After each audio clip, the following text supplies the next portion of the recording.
Hi, Josh. But I did fix the typo. Yes, everything is okay.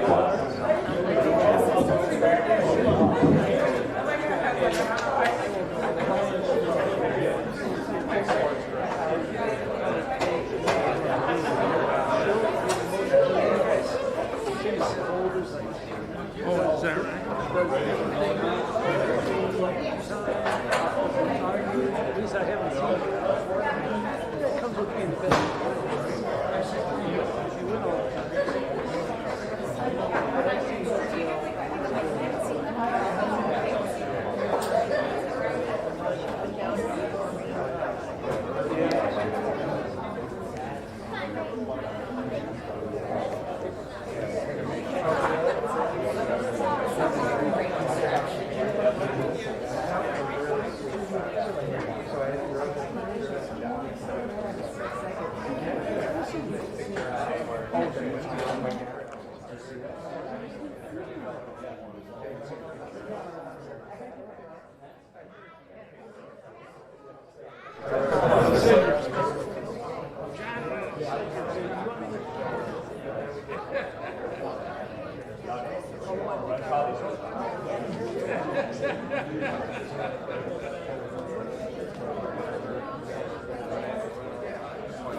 Trying to weasel my way in here. I think I need Mick to like take me out. I'm just going to stand on the edge where this is great. So you don't want to sit next to the real one. So, in theory, that's a good spot. The problem is like if something goes wrong, like getting in and out is really rough, and then it just like takes up the spot. I can say it. Thank you.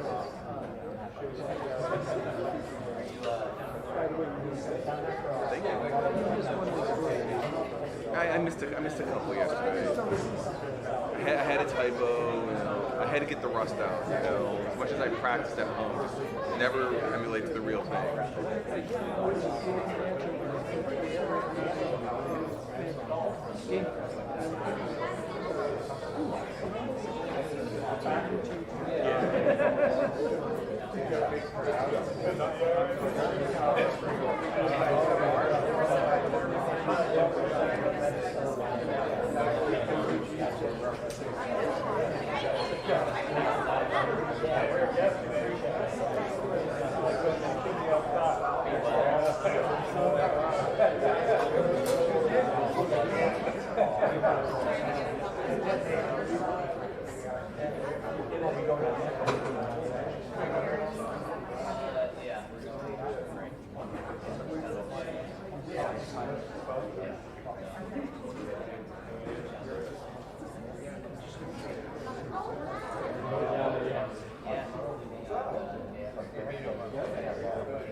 Good afternoon and welcome to the semi-finals of the 2024 DAC Pro Squash Classic. Before we start with the matches for today, I'd just like to run through a few thank yous for some of the major sponsors again. James Van Dyke, Roxbury Group, who's provided the accommodation for the players at the Element Hotel. Tom Wolf from Zebot, Greg Rivard from Detroit Nameplate Etching Company, the Bank of Ann Arbor, DJ and Andy Boyd from Edward Jones, Peter Logan from RBC, Bob Marlott from Signal Advisors, Dykema, John Rogers from Greystone Consulting.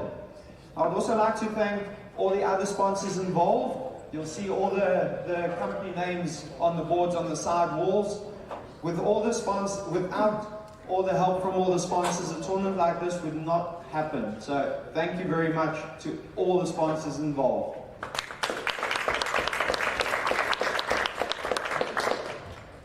So to get today's action underway, the first match, we once again have an all-Egyptian affair. The first player coming on court has been on the tour for 12 years, has a staggering 23 titles to her name, and is a former world number 1. She is the 2021 winner of the DAC Pro Squash Classic. Please welcome the tournament 1 seed and current world number 3, Nouran Gohar.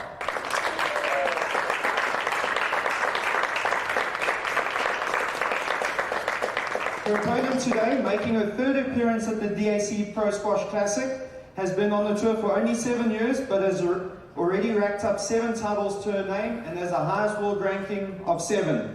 This is her third semi-final in a row, so is clearly in good form. Please welcome on court the tournament number 3 and world number 10, Rowan Elaraby.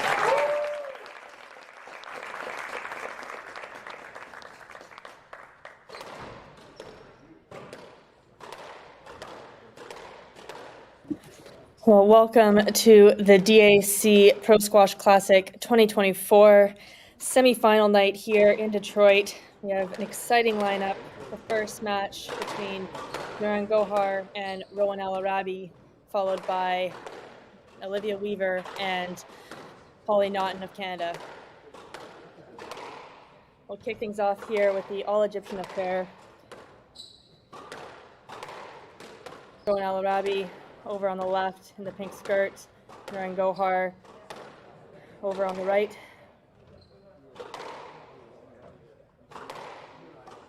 Nouran Gohar being the 2021 champion of this event. Her only time in Detroit was a success, so we'll see if she's able to have the same result here this week.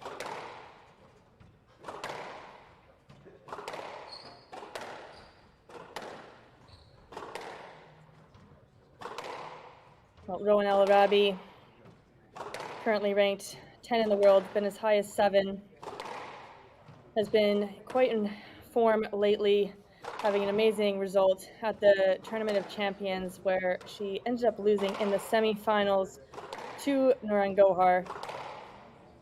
But she went through some pretty impressive matches, physically able to get through 2 70-minute matches back-to-back between Naila Gillis and Amina Orfi.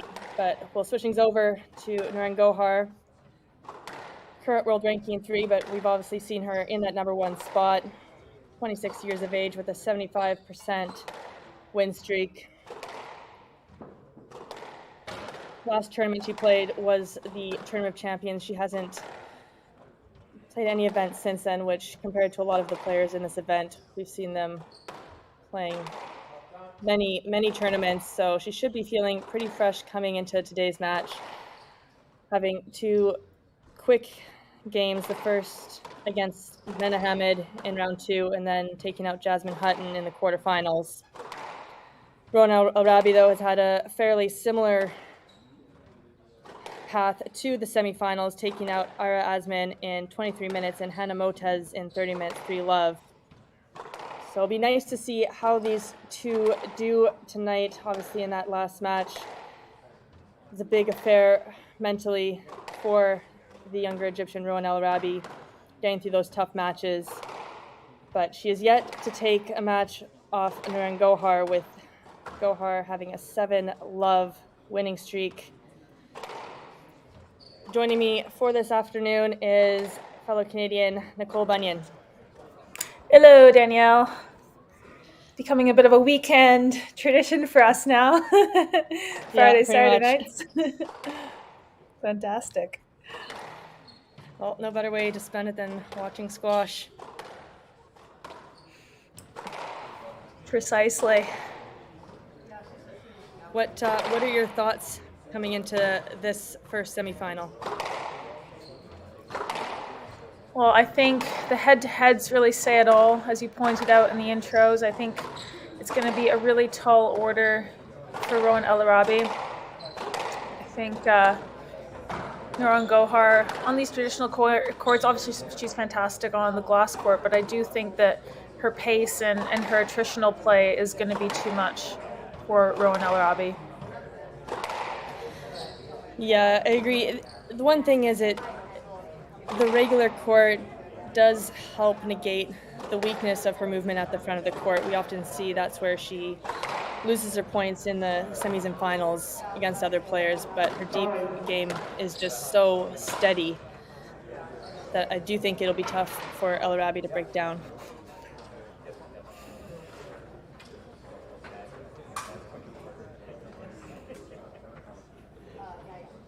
Yeah, 7 love is quite the mountain to climb.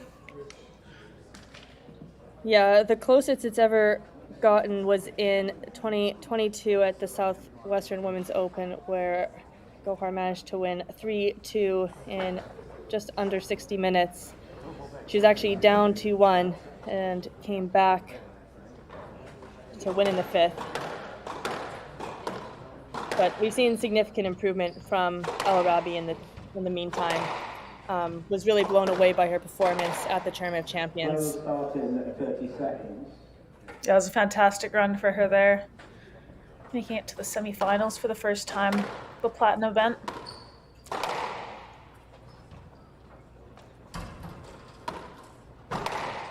They will start in 15 seconds. The DAC Pro Squash Classic. John Mazzarella in the hot seat tonight. Semi-final match. Rowan Elaraby of Egypt to serve. Nouran Gohar of Egypt to receive. Best of 5 games. Level.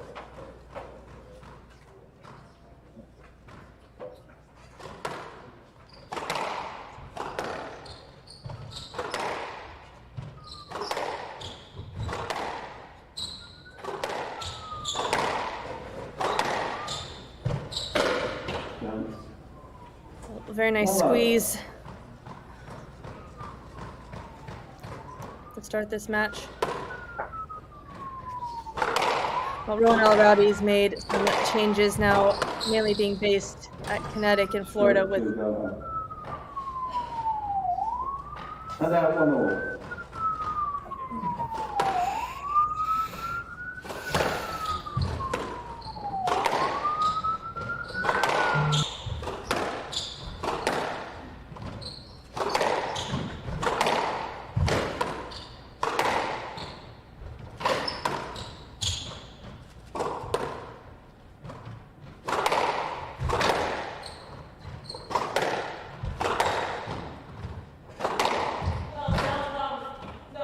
No, good.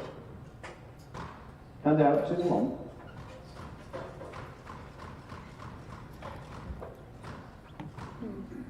I wonder if she's a little nervous for this match. It's pretty early on, obviously adamant that that ball was down, but still a fairly big reaction for just being 2 points into the match. Hand out 2-all.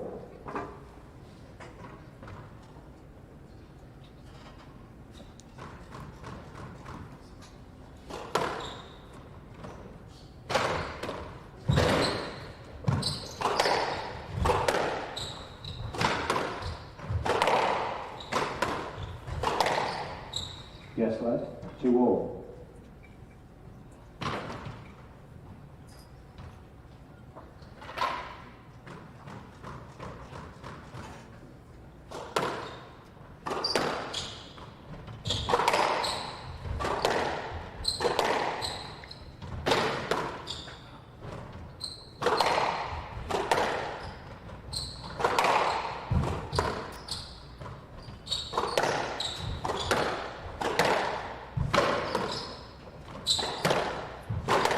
It is interesting on this court, unlike the glass court, when we were talking about Gohar's strength and being able to play on a regular court. She's trying to attack these kills, but they're a little less severe than how they are on the glass court. They're bouncing up, which is allowing Elaraby to kind of reset and find her targets rather than just having to react. Yeah, absolutely. The kill is such a deadly shot on the glass court. Sticking to the sidewall. And we find that the ball just hits the second bounce a little quicker as well with the floor being a bit different. Oh, it's beautiful length though. She found it there, getting all the way through the court instead of opting for the shorter kill.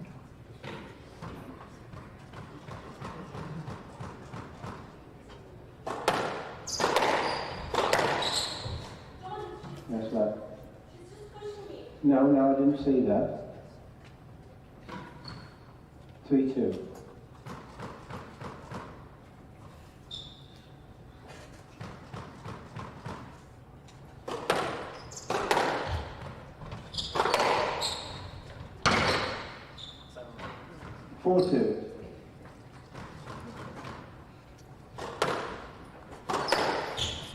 Well, that's an example of what Gohar does better than anyone.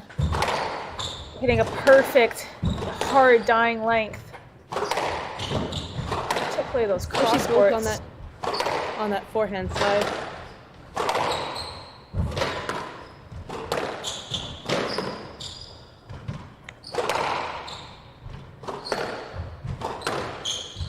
Stroke to Elaraby. He came right across into a swing. No, she was going to the ball. And out 3-4.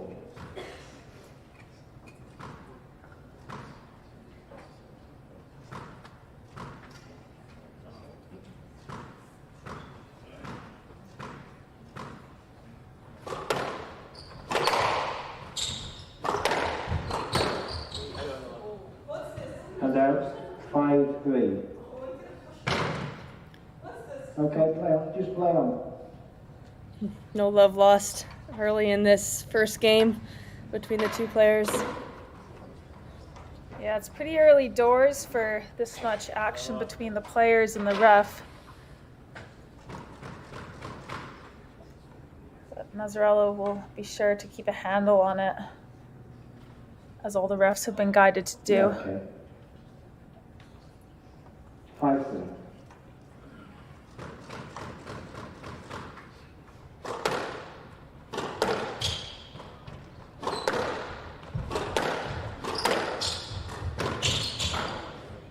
And out 4-5.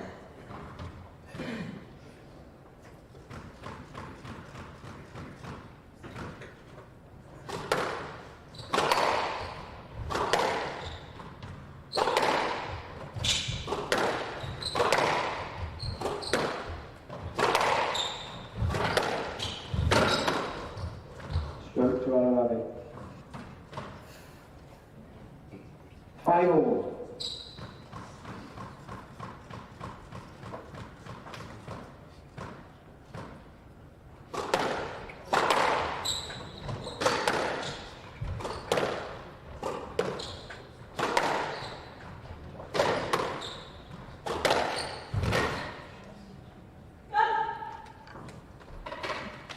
And out 6-5.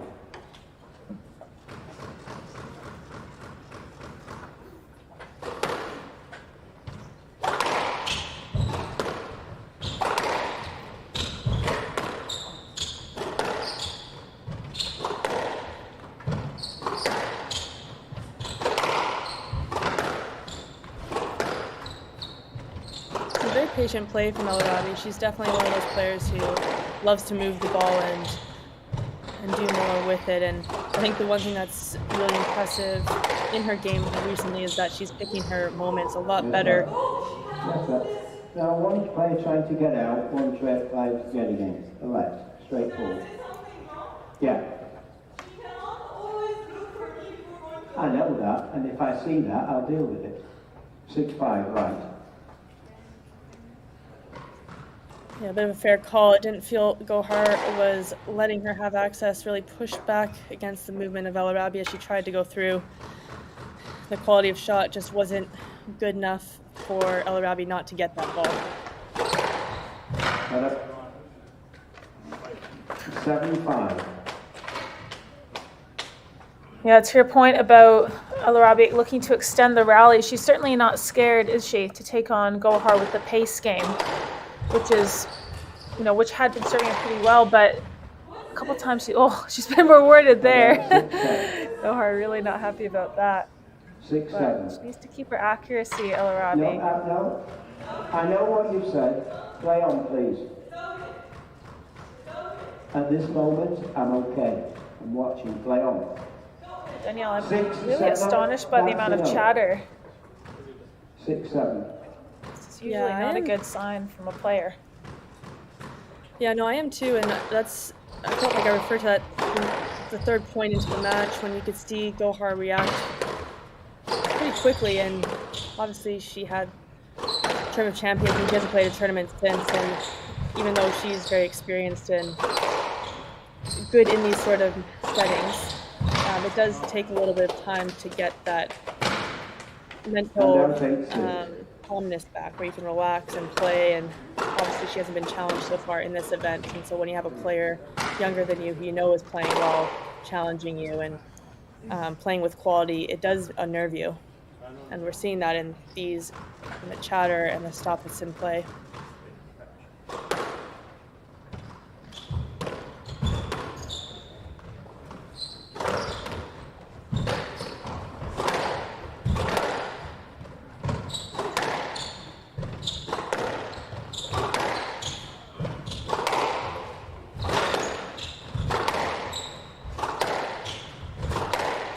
You can see the movement of Elaraby. She's really reading the ball. It's obviously a matter of adjusting to the pace and the quality of Gohar's ball. You can always tell her body is moving in the right direction.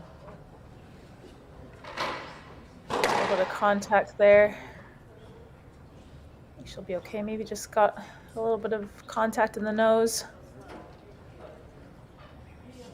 Yeah, I agree with what you said, Danielle. I think the only thing that's letting Elaraby down right now is a few cross courts from behind Gohar. She's being rushed and she's being forced to hit away from herself. And now that's about 3 times in a row where Gohar's teed off and hit a kill from the middle.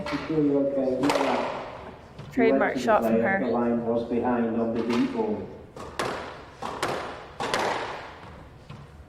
9-6 left.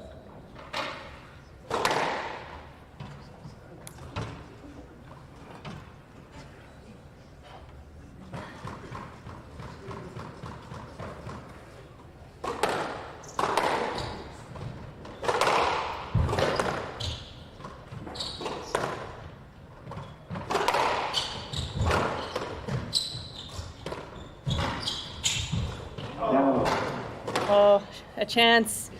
Just overthought it a bit. Giving Gohar 4 game balls. Critical point to make that mistake.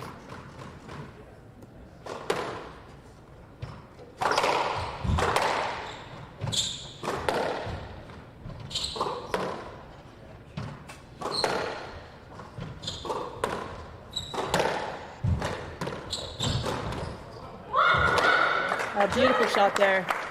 And out. 7-10, game ball.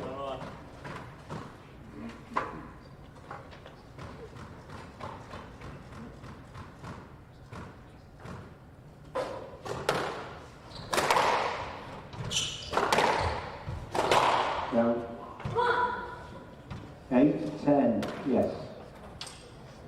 Still are going to change the racket. Explains that tin. We don't want to see Gohar make the error on her kills.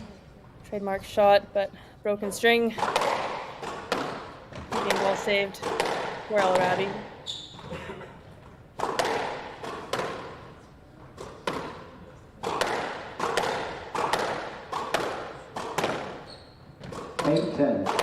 Game ball.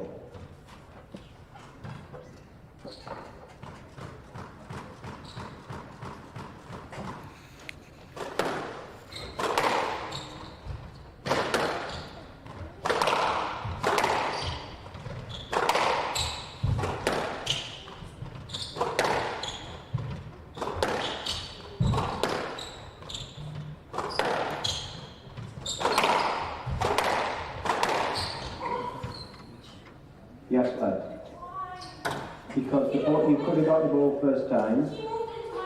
No, she didn't.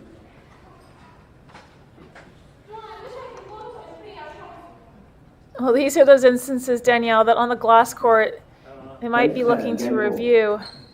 But it makes a pretty big difference when you're on the back courts here. You don't have the review technology, and you just have to accept there's going to be a couple calls that don't go your way, and you actually really can't do anything about it. Yes, That's a terrific shutout. Yeah, because you just held your space a bit there. You held too much space. 8-10. No comments. I've seen you hold too much space there. 8-10, game ball.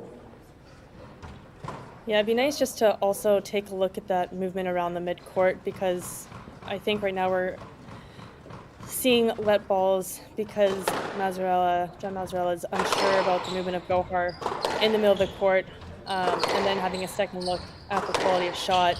Just a little bit too messy at the moment.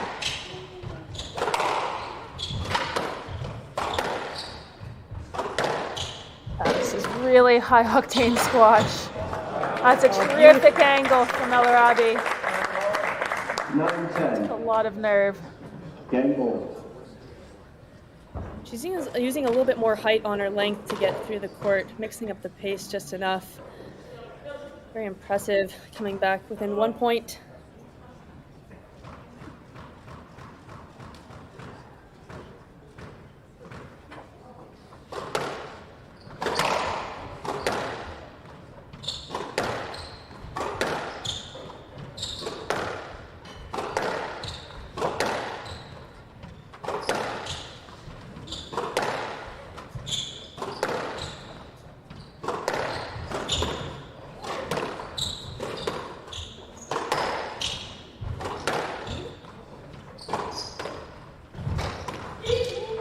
Next one. A bit of distance to the ball. A bit of distance to the ball.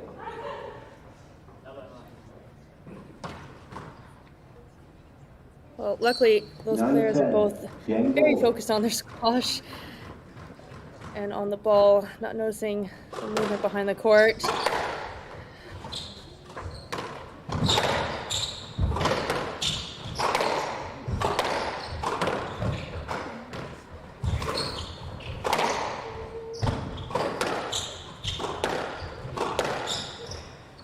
No, lads. Yeah, you still don't know when she's playing the ball. You're not letting it clear. No comments. This is a joke. 11-9, game to Gohar. Gohar leads 1 game to love. Well, 2 unhappy players, including Nouran Gohar, who managed to sneak out that first game 11-9. Lots of decisions in this first game. Hopefully clean things up in the second game. 17 minutes, first game. Gohar 11-9.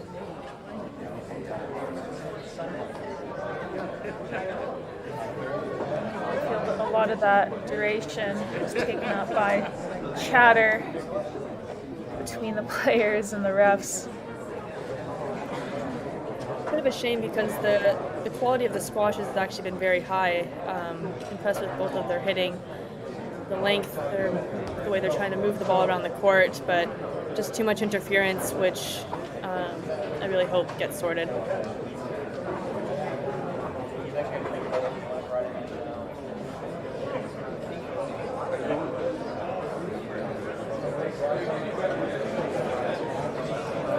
Play will resume in 60 seconds.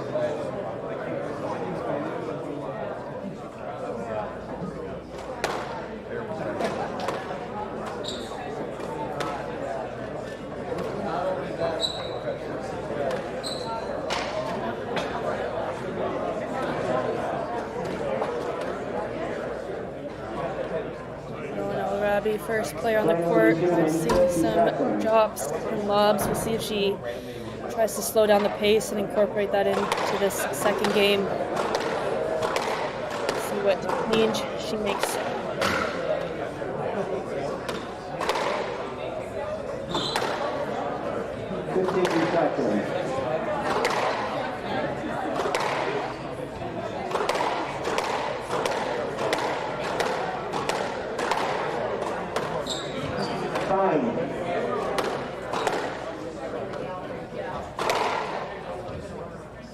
Before we start, both players, are you listening? You need to calm down. There needs to be less talking on court to one another, and there needs to be less talking to me. After I've given an explanation, that is it. Now please calm down and let's play. Gohar leads 1 game to level.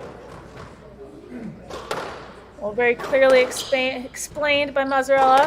We thought that there might have been a little warning at the beginning of this game. Both players were really upset towards the end of that game. Elaraby refused to come off court for about 30 seconds. Yeah. Well, there's a clear decision. And 1 love. No need to talk after that one.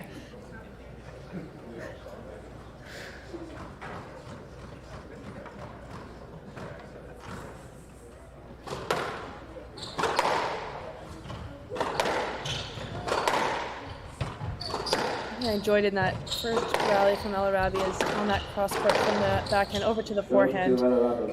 We saw her use that lift instead of trying to hit out of the back corner, which, as you alluded to in that first game, got her into some trouble.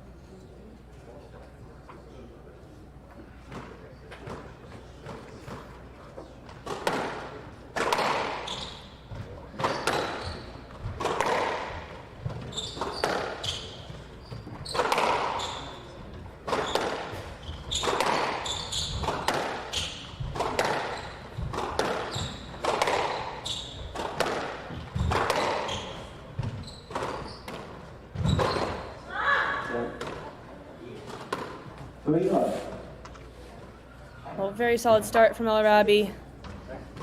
Gohar's clearly rattled, probably hasn't let go of her frustration from that first game, even though she managed to sneak away with that win.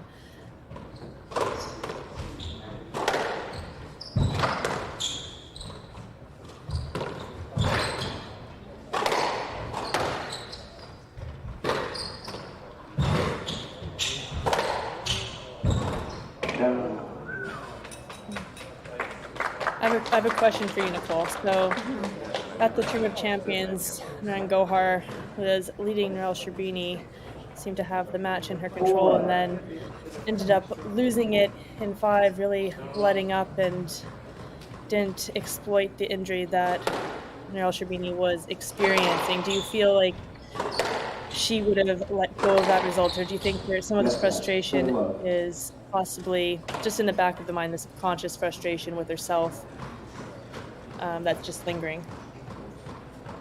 Yeah, that's an interesting observation, which I didn't think about until you just mentioned it. Maybe she feels a bit of that pressure to really capture a title. You know, there was that season where she was capturing lots of titles, pretty unbeatable, except for, you know, Sherbini, who managed to take her out. But, you know, she's had that injury now, Gohar, for a couple months. Lost out in Florida, and then obviously at the Tournament of Champions as well. So for someone who has had a pretty big stint at world number 1, she'll be feeling pretty hungry to get back up to the top. And you don't see this too often, a 5-love lead against Nouran Gohar. It was very impressive play from Elaraby. But yeah, it's a good point with the injury too, and wanting another title, wanting that spot back, and I think she did a very good job as world number 1 defending her position, but it is another to be chasing it, and the more you want it, almost the harder it gets. Obviously not from personal experience of becoming world number 1, but what I'd imagine with my own goals and, you know, holding on to where you're at and versus kind of the next stage. 6-love. Yeah, it's interesting. I do remember speaking a little bit with Gohar. I think we were doing a camp together, and she was speaking with some of the junior players and talking about how there's, you know, different pressures of holding the world number 1 spot versus reaching it for the first time. And so now she's in an interesting position where she is trying to regain it, right? So it's almost like this, she's not really the underdog, even though she is in an underdog position, right? So I wonder if that comes with its own pressures and mental challenges. Wow, it's terrific. Well, she has a challenge ahead of her because Elaraby is absolutely on fire. Flawless squash in the second game. Last weekend, Danielle, we talked about whether you would go for the bagel if you had the opportunity. And I think that 9 I love. can say safely, without a doubt, that Elaraby would take a bagel against Nouran Gohar. Oh, 100%. You can't let someone in who's this good. You do, and you give them an in. It's just not worth the risk.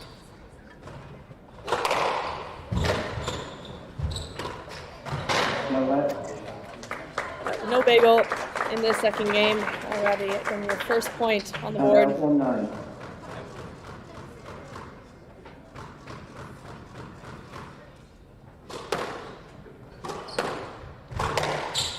Go to Elaraby.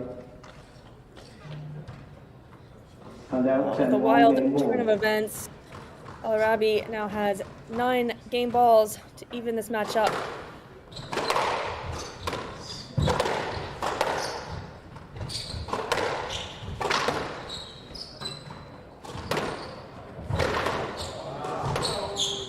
Go to Elaraby. There it is. Another round into Elaraby. 1 game over. Very close performance from Elaraby, completely cleaning up that second game, moving Gohar around the court, just hitting incredible targets. It's definitely going to be a shorter duration, 7 minutes, 10 minutes shorter than that first game, and we're tied at 1 apiece.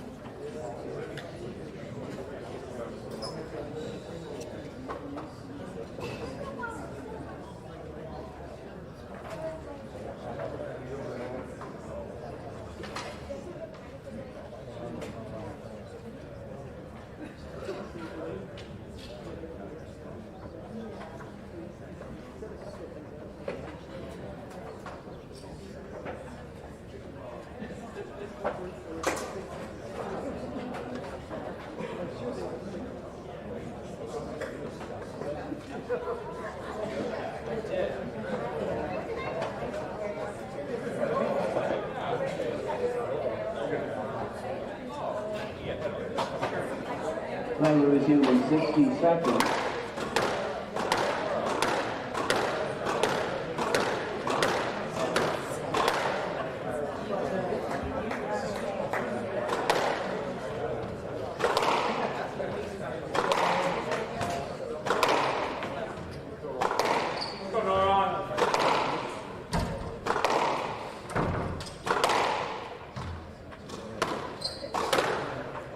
Play will resume in 30 seconds.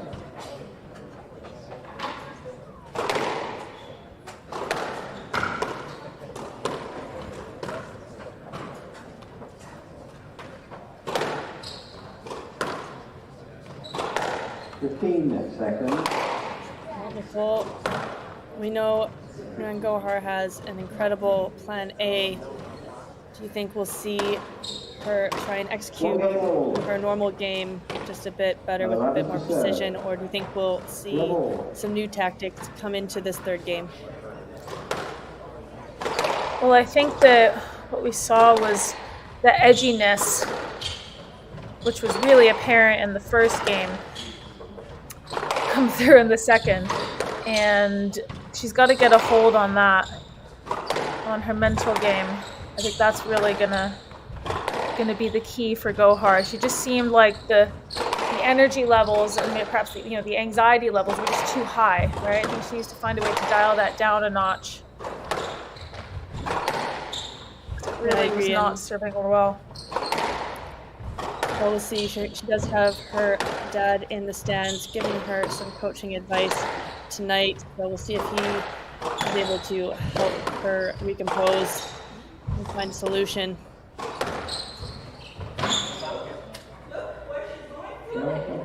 Okay.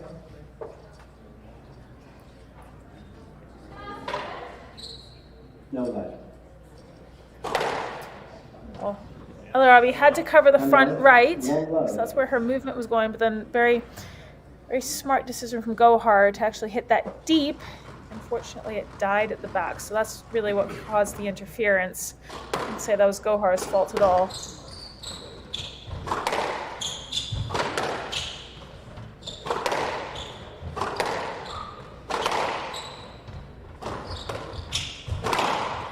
Yeah, just going that one in too short, too early. Gohar's accuracy of length hitting's definitely improved, and the shot that I think she was able to get away with in that second game was definitely punished. The quality of Elaraby's cross court's been picked off so far in these first two rallies.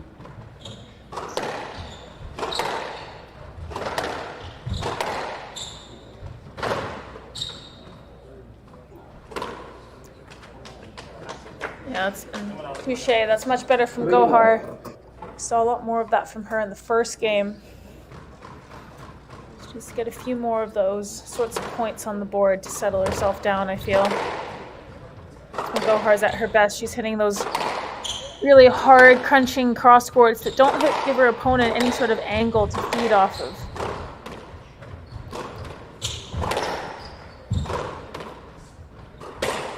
As you mentioned, Danielle. Position to be in, my apologies, when you've won a game so convincingly, so well, it wasn't easy, but it almost looked easy because she was in such a good flow in the way she was playing, and trying to back it up right away and without over relaxing is really difficult. Absolutely, especially when you're up against former world #1 who knows that they certainly believe in their abilities to raise their game when needed, and that the number of gears that Gohar still has to climb. It's not just one. I feel that Gohar, has several gears she could certainly go through to reach her best game, and obviously this isn't it right now. But she still managed to come back after being pretty dominated in the second game and really turn the tables. Yeah, your movement wasn't quite correct coming off. The shot quality from Gohar just wasn't high enough, but Elaraby is pretty fortunate there because her cross courts have been fairly loose, really setting up Gohar, and you can see the frustration from Elaraby with Gohar's movement, but the reality is that her quality has dropped significantly, and she's really putting herself in these bad situations.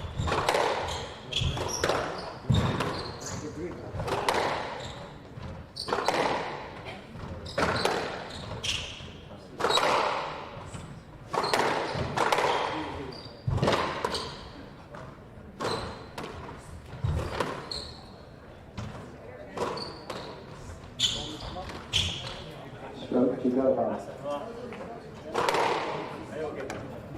6 love. Well, it's looking the other way. 6 love. Gohar.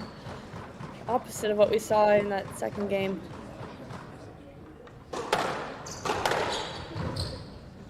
Yes, lad.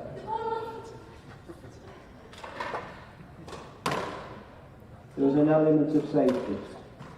An element of safety. No, you didn't. No, you didn't do a lot wrong, but there was an element of safety. 6 love.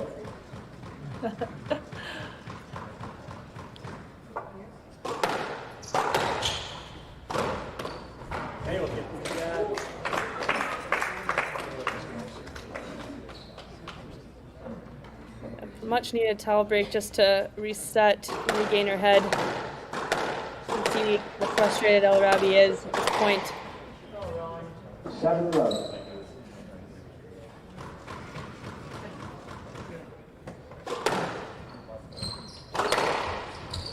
No left. She didn't see that at all. She was all set on the forehand side. Nouran Gohar, stunned by that straight drive.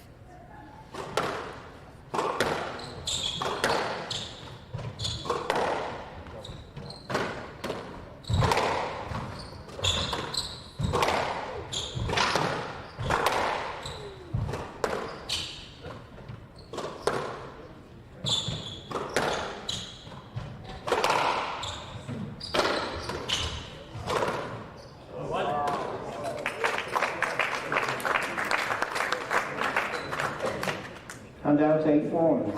Oh, it's hit so quickly that I don't think we could really see that on our screens, Danielle. Is that a trickle boast, but hit at drive speed?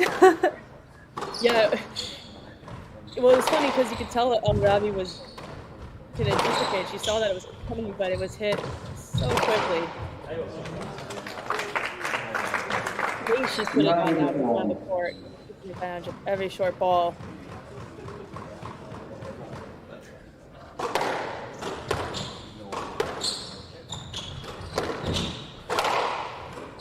Well, Robbie's starting to give up the ghost now. 10-1. Game ball. Well, 9 game balls for Nouran Gohar. Very odd match so far. Massive momentum shifts. And there it is, as we expected. Gohar leads 2 games to 1.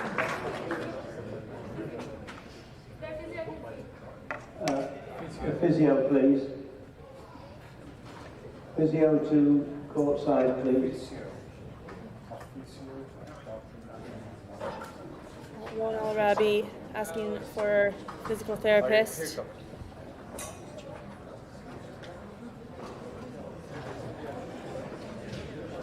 Let's see if she... Well, 8 minutes of play there. 11-1. Very, very odd match so far. 35 minutes of play, but half of that being the first game. So Elaraby needs extra time between games with the physio. But hopefully everything's okay. I don't see any injuries.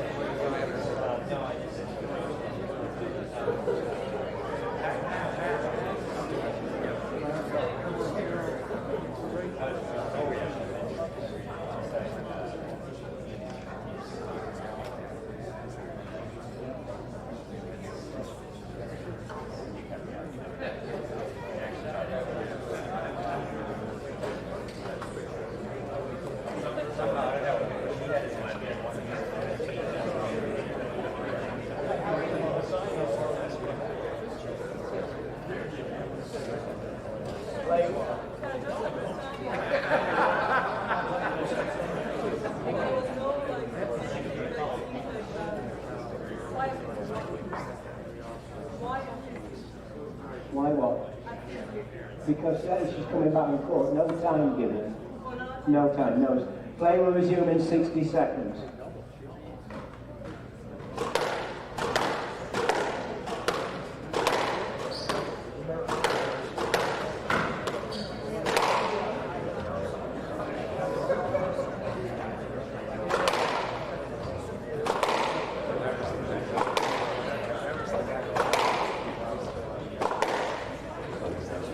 Play will resume in 30 seconds.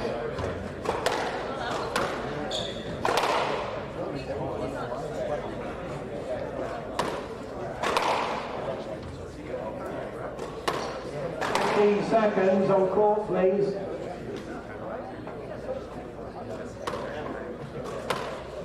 Well, you can hear the angst in John Mazzarella's voice. He really wants Elaraby back on court. Right now, I think that she's seeing the physio at the moment. Given an injury break. Gohar leads 2 games to 1.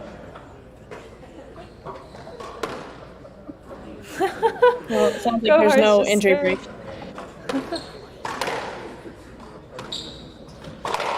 Yeah, I've never seen that before. Mazzarella just called the score and then Gohar went to the box and served. Obviously to no opponent.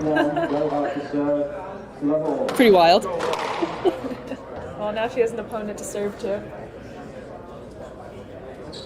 It'd be nice if you just win a match, serve, no return, up until 11. Makes squash a lot easier.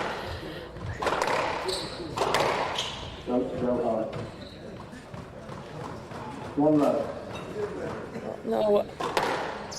No injury break for Elaraby. It's due to blisters, I believe. She seems furious on court.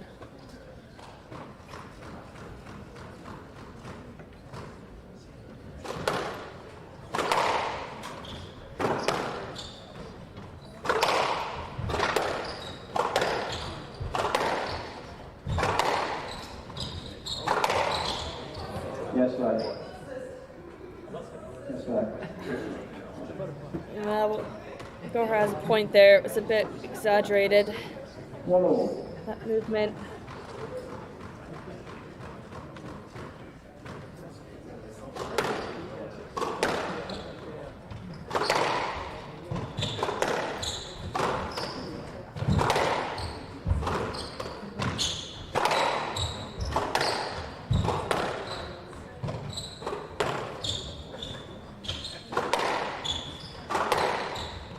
Well, Danielle, this fourth game is really interesting because now we've had one really close game between both players, and then each player has had one game when they've completely steamrolled the other. So it's really going to be interesting. You feel like this one could be quite close now. You know, both players have had their chance to, get pretty much thrashed. No, lad. No, there was a line to the ball. Yeah, you weren't going to the ball enough. No comment. Yeah, I agree. Like, my initial thought for this game is that it'd be a lot of back and forth, and it's already having a similar trend to that first game with a lot of decisions and contact, and you could really tell it was really up to Elaraby that second game when she played really high quality squash. She took away all of those opportunities for the physicality to come into the game, and then when she lost the quality, it was the completely other way where she just left herself way too exposed and didn't really have a chance at getting any of those calls to go her way. But you can just feel so much tension resonating from the court, and we're both many miles away, but we definitely sense it. You can definitely sense the tension on there. Your comments could be seen as trying to influence me, yeah, and that comes under the new directive, so please be careful. To all.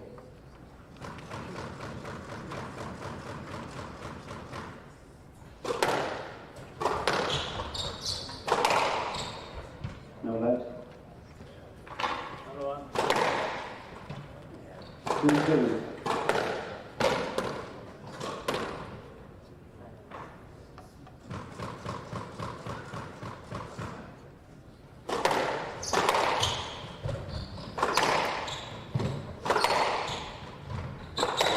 Elaraby getting some of her frustration out using some ferocious pace. Ooh. Coupled with a ferocious scream.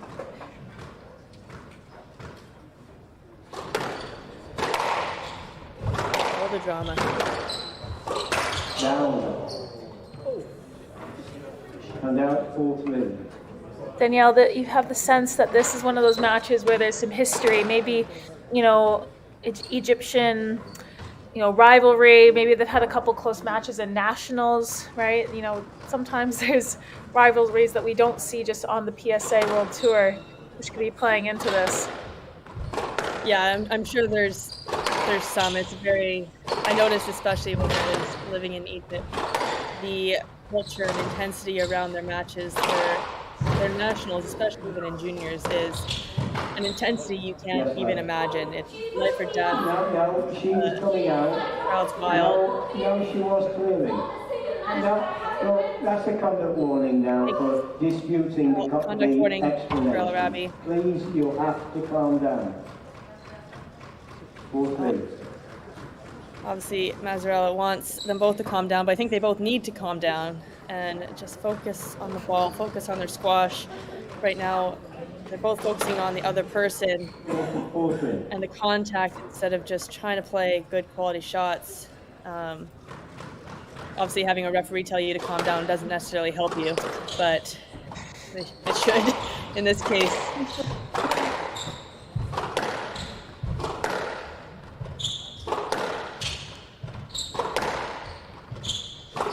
I feel like this would be an appropriate time to insert a Taylor Swift lyric. No, you're hanging up. As she is playing the ball, you are stood on her. Just to clarify, that's a song. And out 4. Or got that printed on a t-shirt for Mazzarella. No, lads. Go to the ball. There was a line to the ball. Please go to the ball. 5-4.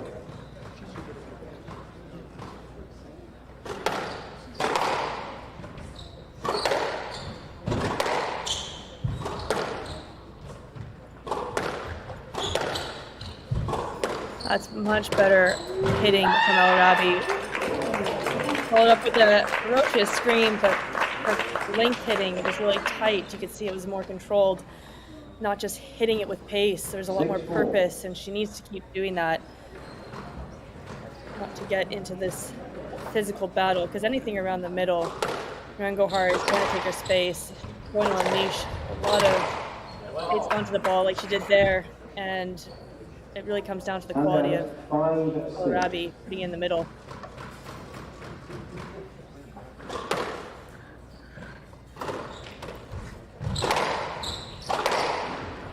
Yeah, something that you mentioned before, or that you just mentioned, Danielle, about the change in the pace and Elaraby's ability to vary, play a lot of different shots.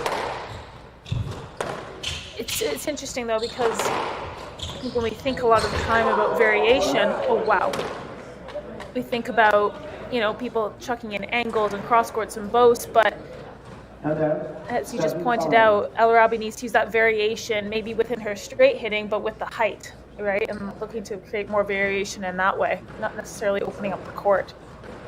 Yeah, I definitely agree. And that straight hitting is really good when she does it. She has such phenomenal ball control. I'll say that last rally, a bit fortunate with the bounce off the side wall. I really don't know which way this is going to go. Each rally is so stop-start. There's no rhythm in this.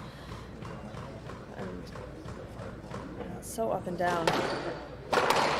Elaraby's done really well to pull away here, though. Oh, just as I say that, you feel that she had that in her head. Yes, okay. Maybe she felt she's just starting to get that 3-point lead. Felt a bit of, perhaps seeing the finish line.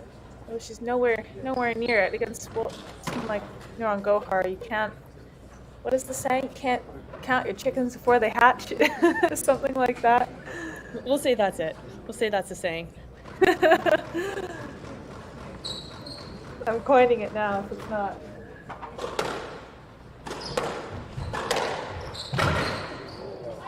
No, that. Yeah, I know, but it was minimal. Yeah. 7-8. Another serve from Gohar. Not appreciated by Elaraby.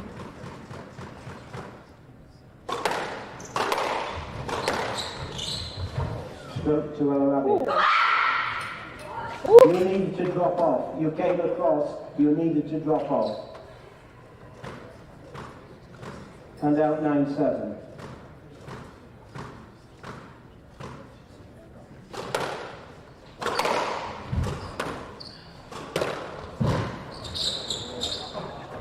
It's just so... Yes, Let. I needed you to go more in front. Yeah, I couldn't quite judge whether you should have gone in front. That's why I've given a let. This is very frustrating, as it's just really taken away from the squash that both of these players can produce. It's just so scrappy. Yeah, and it's clearly caused by the high emotions and the tension.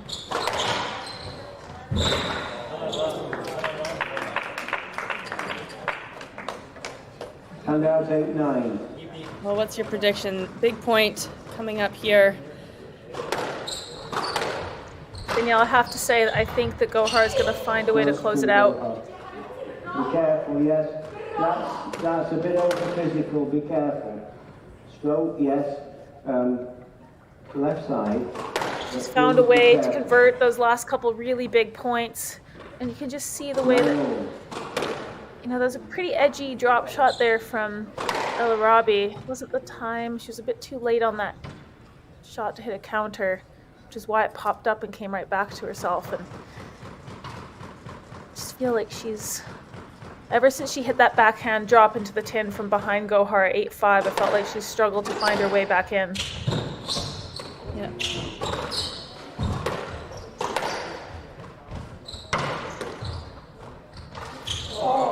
Oh! Yikes. And Gohar doesn't even flinch. Well, one game ball for Elaraby to take this to a fifth.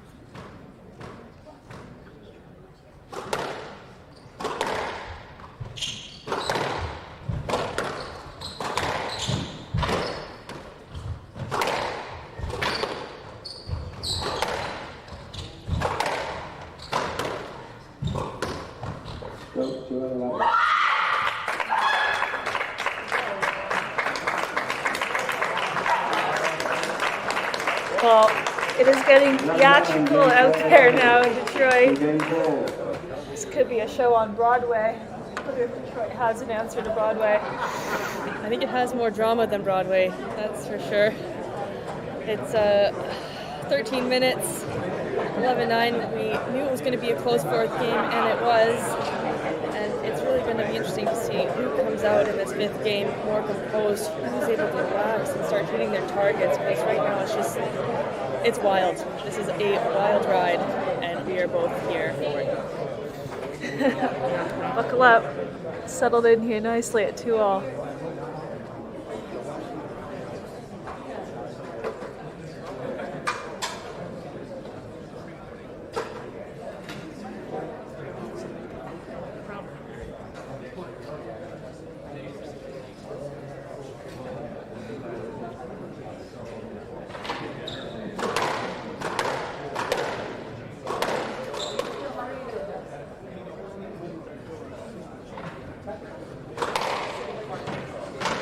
Neck all the way through that fourth game. Really couldn't call it until it happened.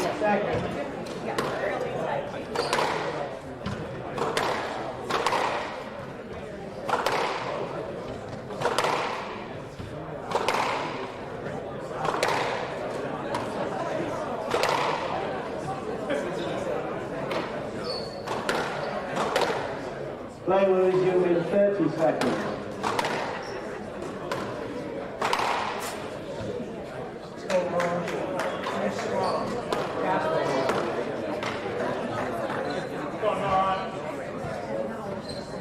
Seconds.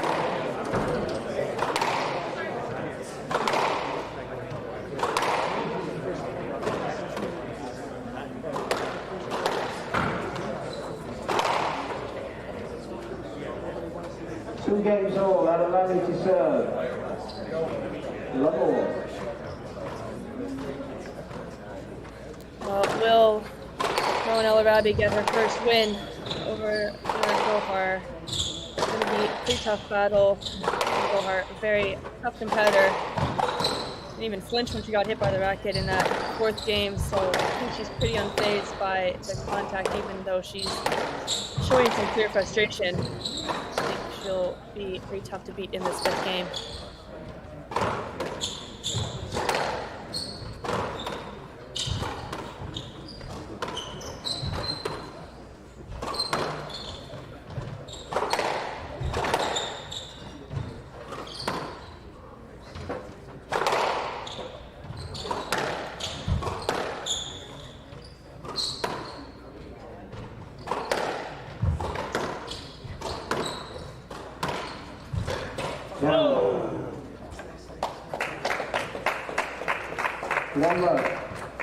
Well, the crowd's invested in this massive battle.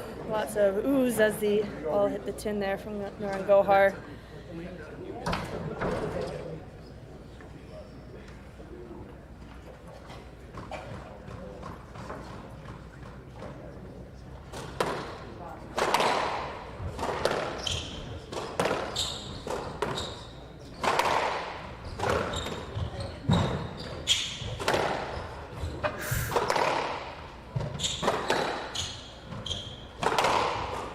Yeah, she read that early.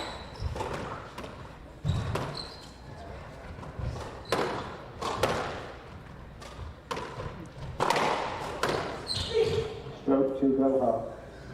Yeah, I'll be really looking to anticipate now. I do wonder, Danielle, if it's going to start to become a question of physicality soon.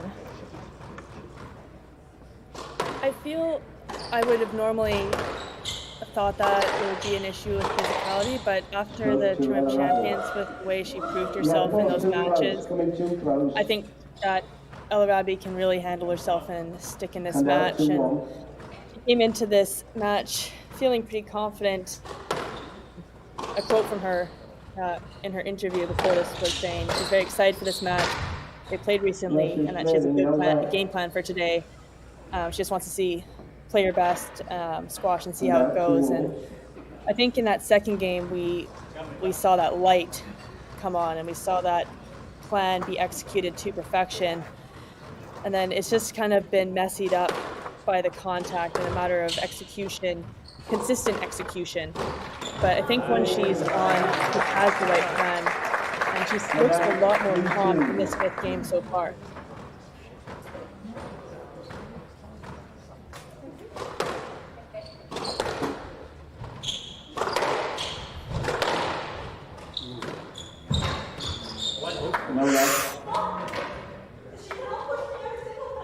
Yep, I've told you about comments again. That's a conduct warning. You're trying to influence me. I've given her no less. That's enough. Conduct warning. Both players have now had a conduct warning for disputing explanations. Be very careful, because next time it is a conduct stroke. Well, you certainly don't want a conduct stroke in the fifth game. Every point is ever so crucial.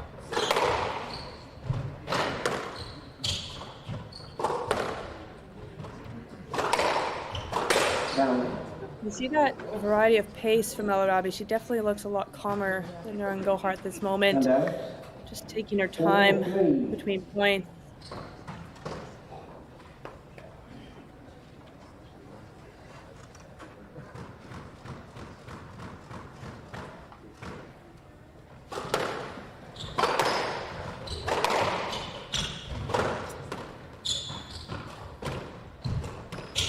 Go to Elaraby.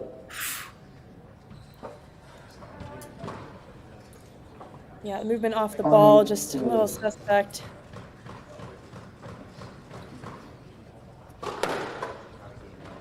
I wonder if she's doing a bigger movement than she normally would, just because she senses Elaraby coming behind her. Surprising mistake there from Elaraby. Sorry. Yeah, she just slowed down and she hit that ball. Hand out 4-5. I think that's probably partly because of all the interference that's been happening in that corner. I think both players are getting a little edgy now. They know that their opponent's trying to run into them a little bit. They're really so much contact.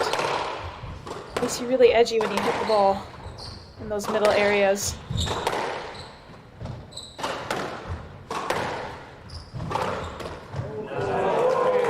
Beautiful finish from Elaraby. Maintaining that 2-point lead.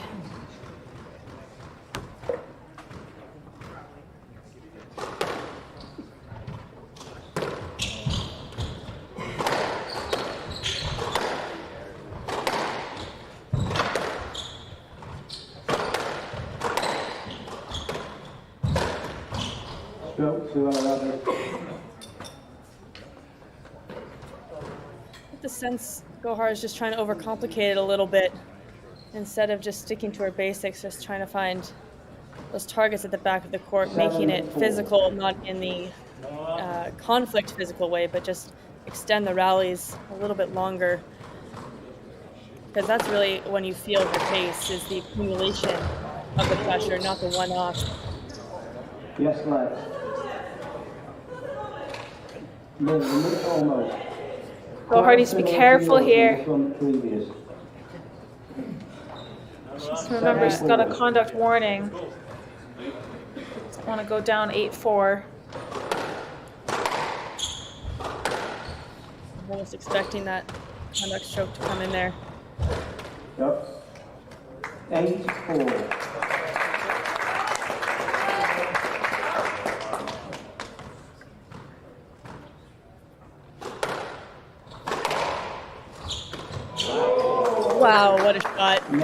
Probably one of the best ones we've seen this match.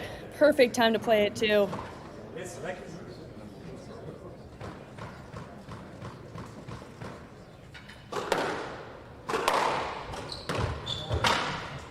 And again. 10-4. Game ball. Match ball. Well, what a fifth game. Rowan Elaraby just completely taking all the momentum away from Nouran Gohar. 6 match balls to get her first ever win over the #1 seed. No match. Now 5-10 match ball. This is the mental challenge here. When you've never beaten someone, getting over that finish line for the first time. 2 match balls saved. 4 left.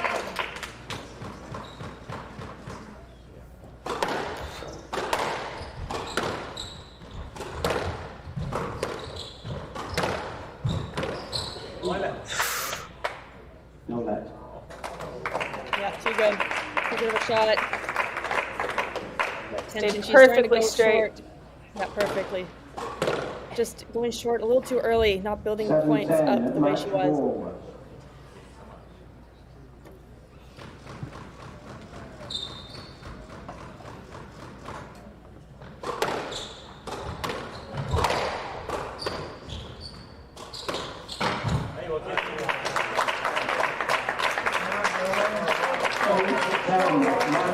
Fight back is on from Gohar. 8-10 match ball. Edgy times now. Elaraby needs to remember that she still has 2 match balls. Can't think about the 3 that she's squandered.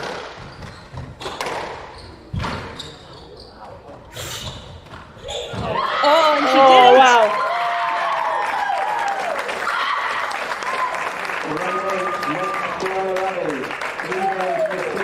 Her heart does need to shake Elaraby's hand. I think she did. But what a performance. Rowan Elaraby, 61 minutes of play, 11-8 in the 5th. Right when we thought she might Ladies let and that gentlemen, massive what lead a go, first match of the evening here, going down to the wire. found Rowan, perfect winner well in that done. front right That corner. was tough. We could And all we hear will from bring your it shouting at down the to end the there Nouran Elaraby. how much that match meant to you. For 3-2, those of you that don't 11-9, know, 1-11, this is 11-1, your first win against 11-9, her. 11-8. 8th encounter, first win. So everyone, massive applause against Rowan.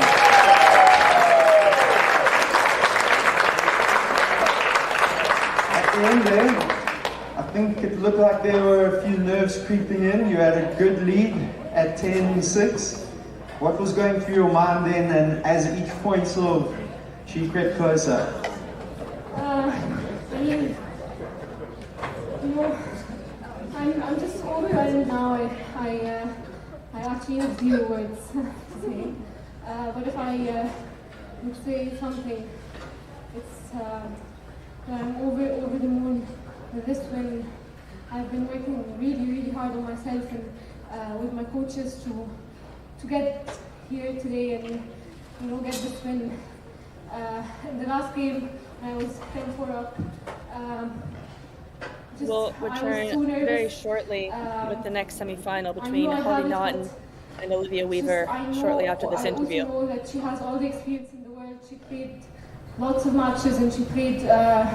She's been in this situation hundreds of times. So yeah, I just try to not think about anything and just play one single good rally, and yeah, I'm glad I won the game. Well done. Congratulations. We look forward to seeing you playing tomorrow in the finals.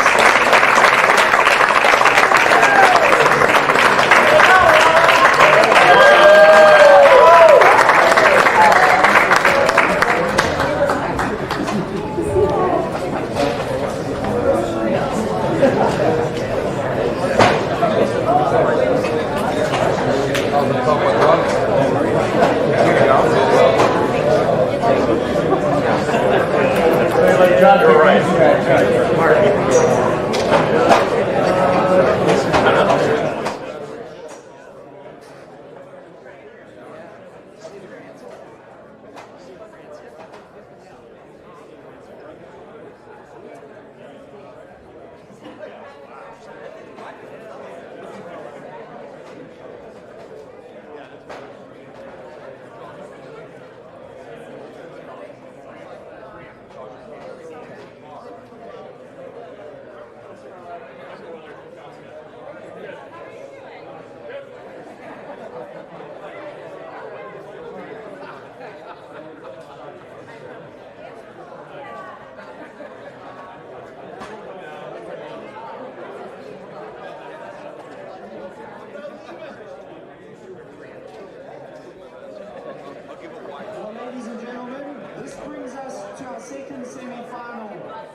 have the defending champion back to try and retain her title. She has been on the tour for 13 years, has 6 titles to her name, and is currently enjoying a rich reign of form, which has seen her reach a career high of 6. Please welcome on court, from the USA, tournament number 2 and world number 6, Olivia Weaver.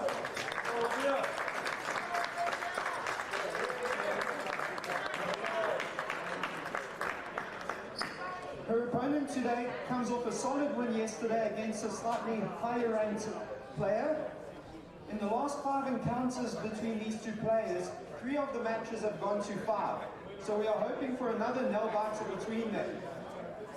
She has been on tour for 12 years, during which time has recorded 4 titles and reached a career high of 16. Please welcome on court, from Canada, world number 20, Hollie Naughton.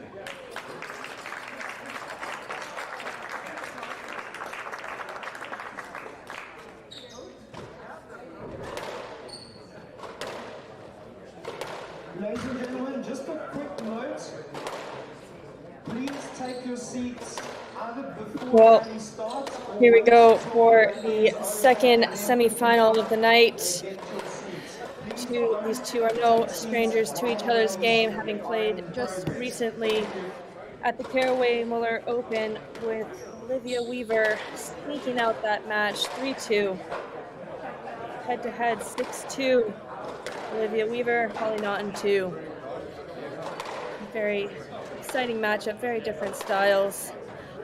Olivia Weaver using a lot of physicality, hard hitting, consistent pace, and Hollie Naughton very strong on the volley, looking to attack in short any chance she gets.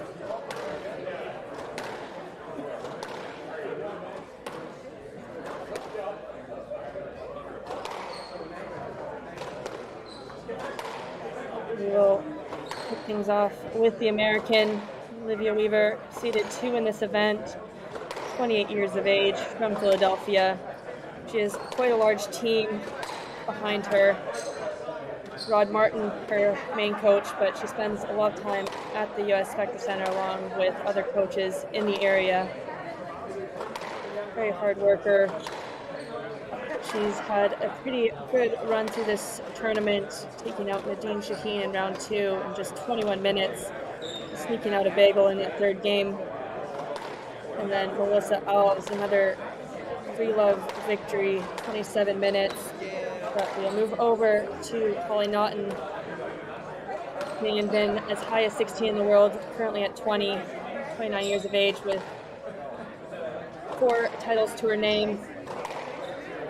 She had a very impressive performance against Victor in the last tournament, and a pretty tough battle yesterday against Nada Abbas. 55-minute 4-game match where she snuck it out in 12-10, 5-11, 13-11, 12-10, and she had pretty impressive composure at the end of each of those games.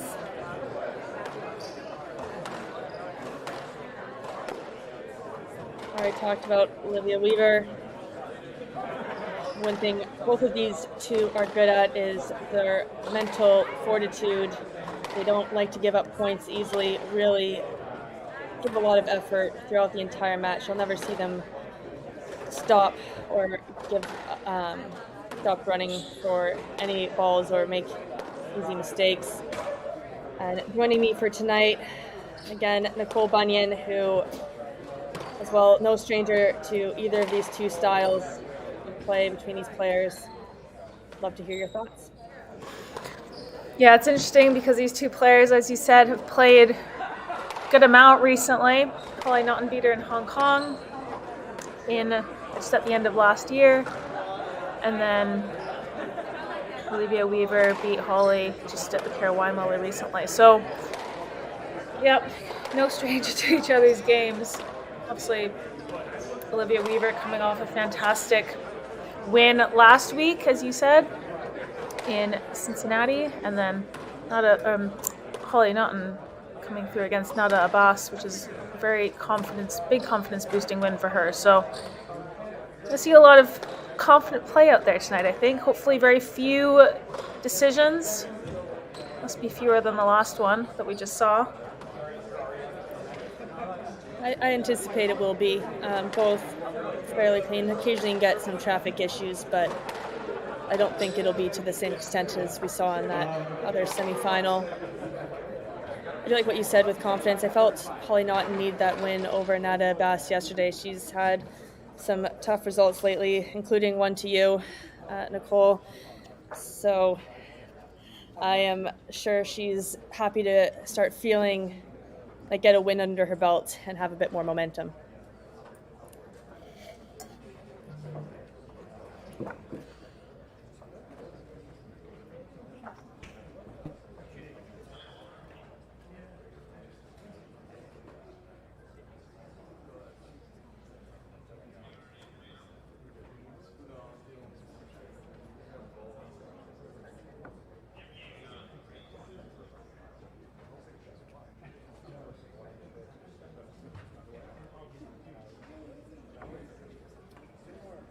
Play will start in 30 seconds.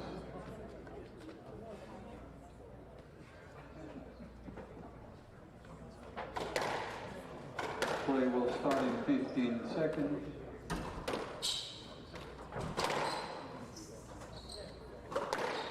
DAC Pro Squash Classic 2024 semi-final match. Hollie Naughton of Canada to serve Olivia of the United States to receive. Best of 5 games. Yeah.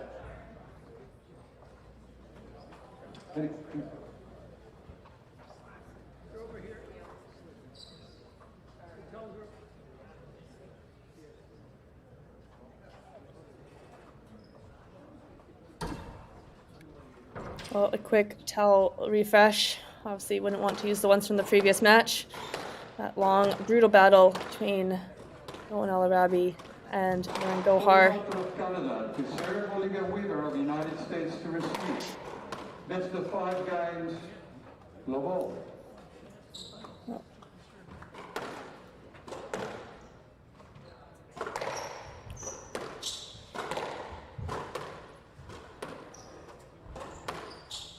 It'll be interesting to see when two players have played so recently a few times and coming in with slightly adjusted tactics and trying to execute the way you want to. Obviously, it doesn't help when you have a bounce like that go against you for Hollie Naughton, who's out for revenge tonight.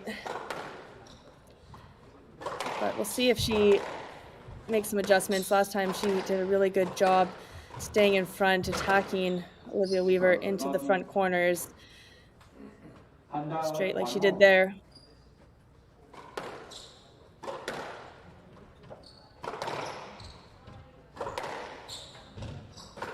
It was very impressive yesterday in Naughton's performance. She had a lot of moments where she was down quite a few points and battled back to even it up and then steal those close games. I think even in that fourth, she might have been down 10-6. And she just knows when to really put her head down, run for every ball, and play composed squash. And it left her opponent, Nada Bass, kind of searching for cheap points or winners and rushing her play instead of sticking to her original plan.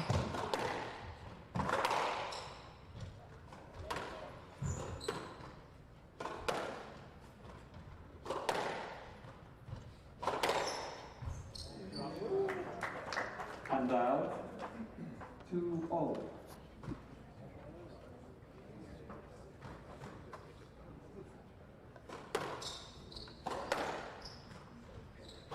Well, I certainly think we're going to see the same sort of brand of squash from Weaver that we saw last week in Cincinnati, where she was being really positive,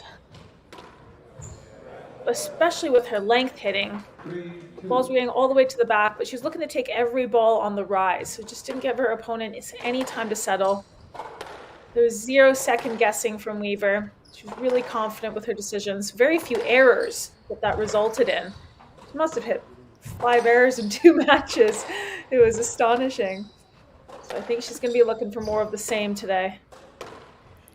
It was really remarkable to watch those matches. I mean, the way she dispatched both Georgina Candy and Tina Hillis.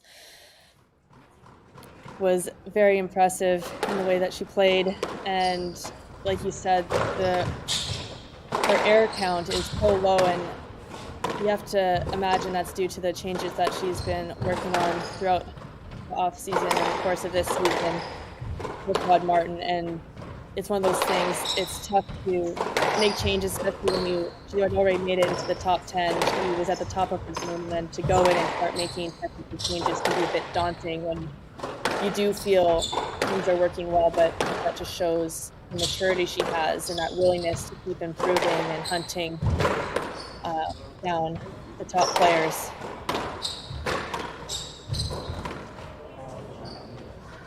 Now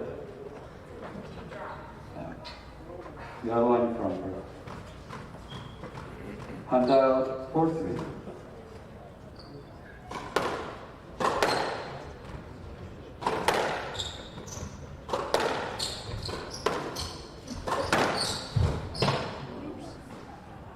Hand out 4-all.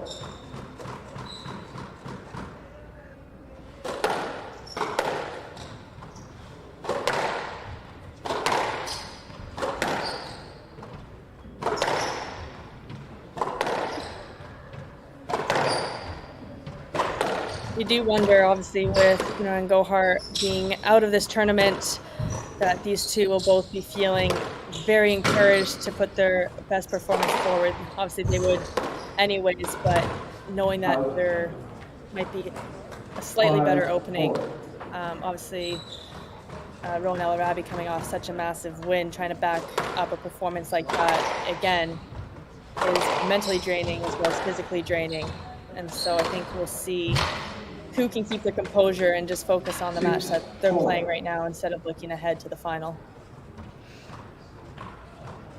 Yeah, it's one of those where you just want to focus on the match at hand. You don't want to get too far ahead of yourself, but sometimes something like that, it can just give you a little extra boost, you know? You just, if you're lacking any belief, you just think, wow, well, they've just pulled off a massive win against former world number one. You know, it just gives you a little bit of extra, perhaps just a little bit of extra belief.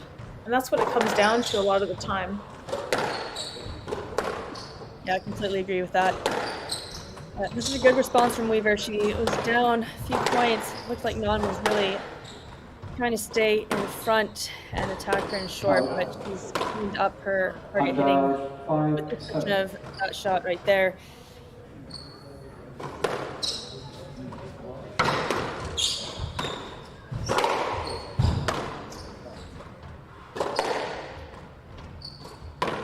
I didn't talk to Naughton after her last match with Weaver, but she was up in that match, and then you couldn't quite tell from the stream, but I wasn't sure if she might have gone tired.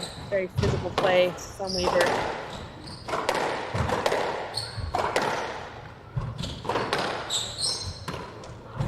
Beautiful finish. 6-7.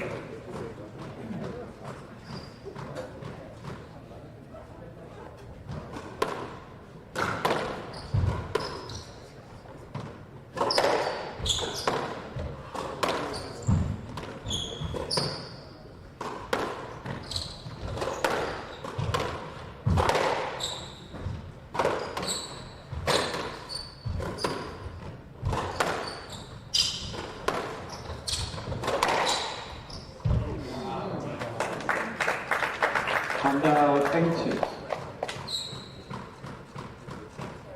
8-6.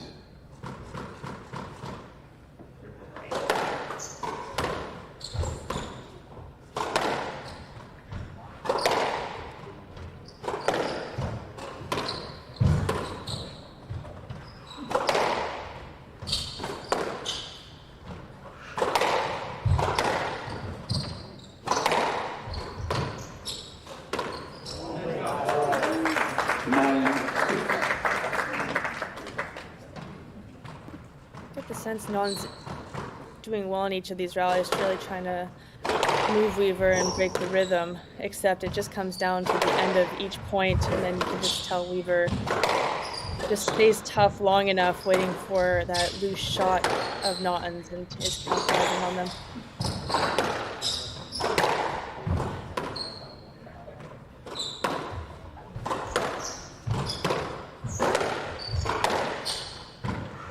Yeah, Weaver's made massive improvements to her movement over the last phase since the summer.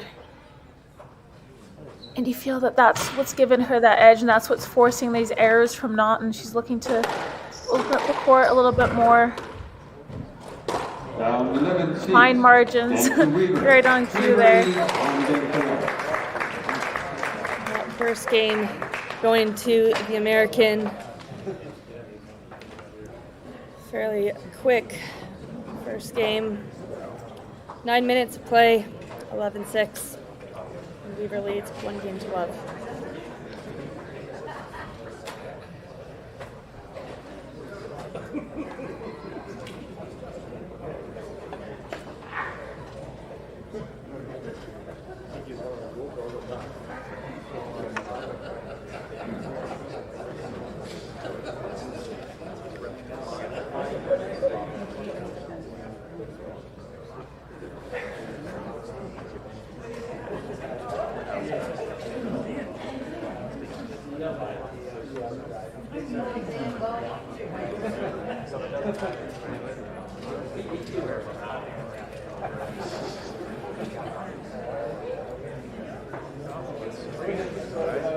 Play will resume in 60 seconds.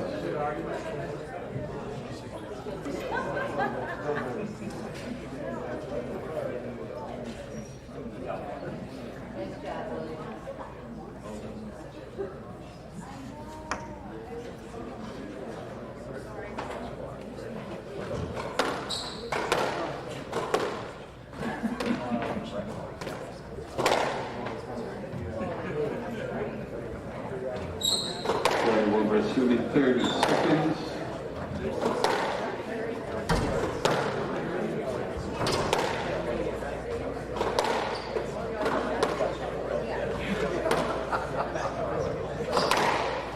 Seconds.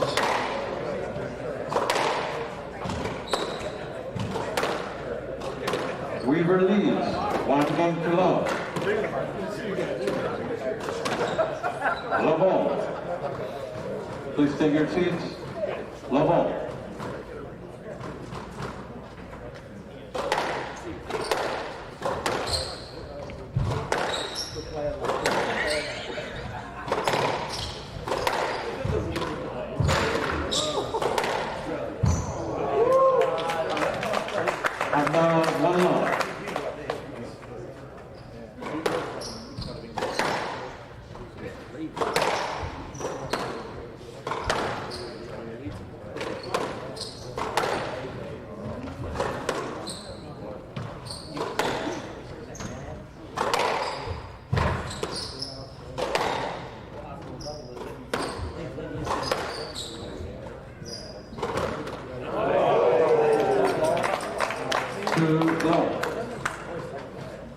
Well, positive start from Naughton in the second game. We saw her have some pretty slow starts yesterday against Abbas, so I'm sure she came into this one pretty focused on being warm and composing herself into this game.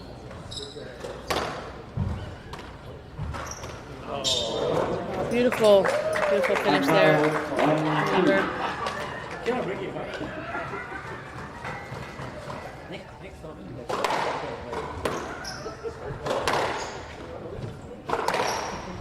Imagine for Naughton, it's a bit of a tough situation with the Canadian former national team coach, Aaron Williams, who also coaches Olivia Weaver in Philadelphia. He's there in the crowd tonight, so obviously supporting Weaver as he works with her full time, but I imagine for Naughton it's a bit of a tough position when you have someone who knows your game inside and out coaching against you, but he's no longer the national coach, so there's no responsibility there for Williams. Now 3-1.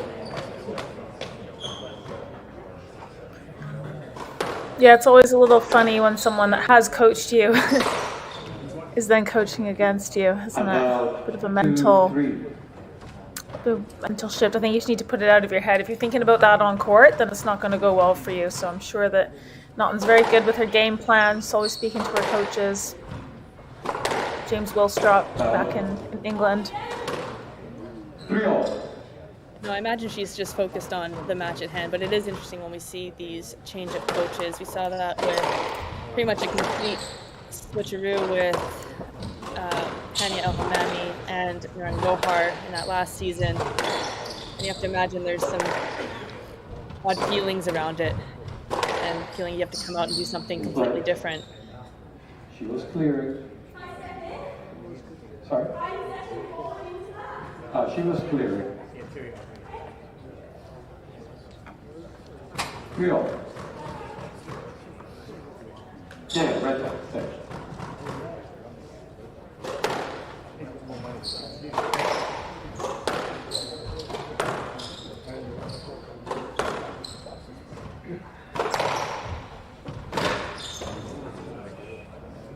And 4-3. One thing I'd like to see Weaver do is be a little bit, have a bit more variety in her game. I feel right now it's been fairly one-paced, which obviously she won that first game, so it's been effective. But just to add a little bit more variety in her height, just to keep Naughton off of the tee, because she's just hunting down that volley, able to pretty much recover to the middle between each shot instead of having to almost second-guess her movement and where she needs to be going.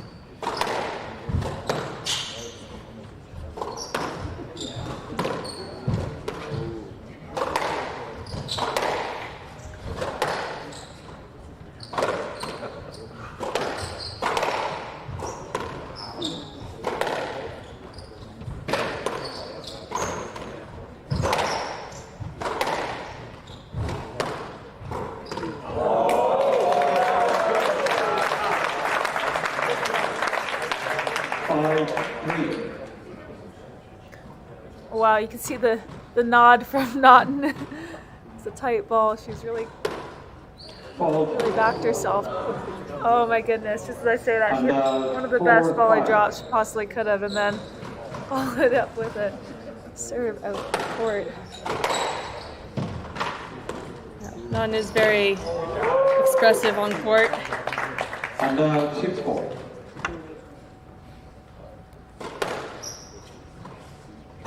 One of those ones you have to laugh off when you served out.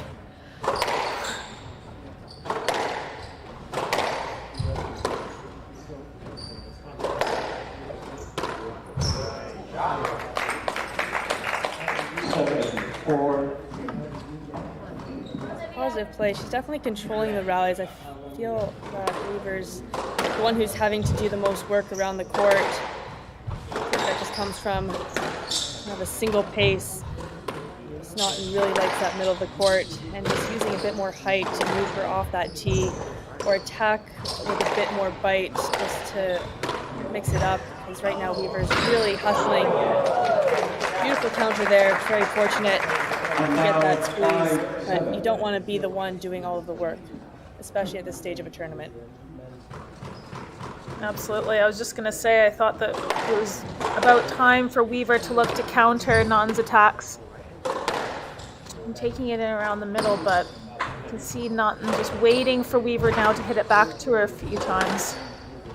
Looking for the cross court, whether it's the hard cross or the cross lob. There it is. Wow, that's a fantastic counter though.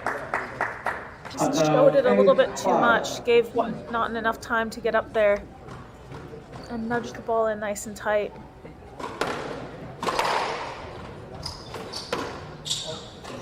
No. 9-5. Well, good lead for Naughton.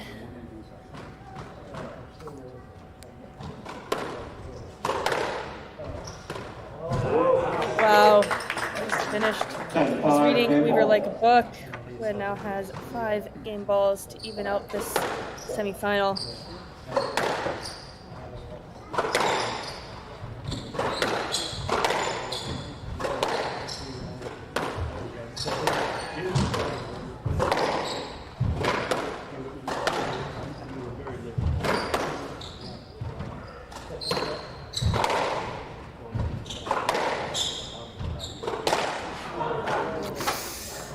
And 6-10, game ball.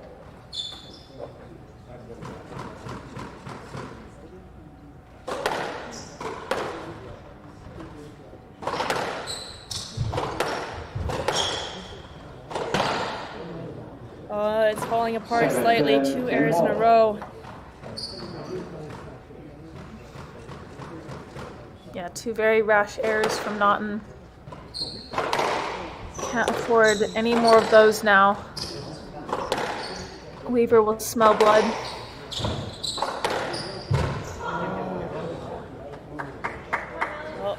Oh, she's extending the rallies. Playing low risk squash.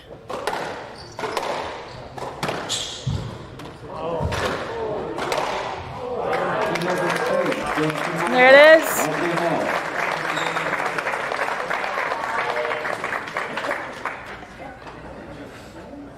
Well, very impressive performance from Naughton in that second game. Really taking control of the rallies, moving the ball around, giving herself one game, all 11-8, 9 minutes of play.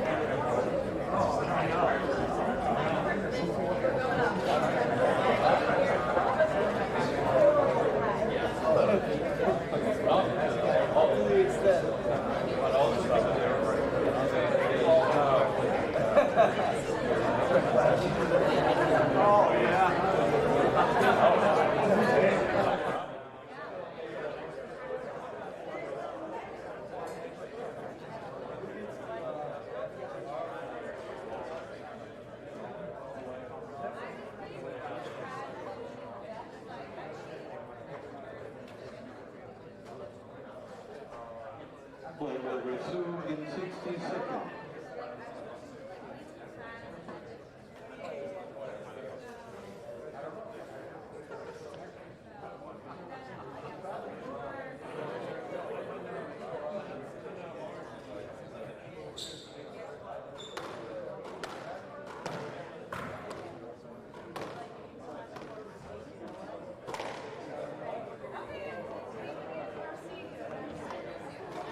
Play will resume in 30 seconds.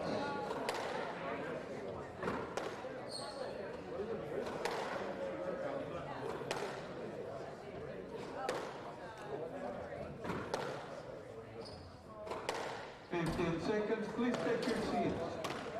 Thank you. One game all. No one to serve. Level.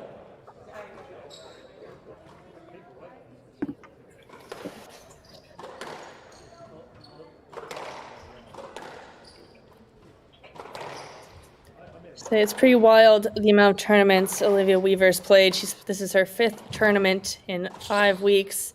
Pretty much been back to back since the start of the new year. And obviously she played perfectly last week, and you just wonder at what point is that mental fatigue going to set in.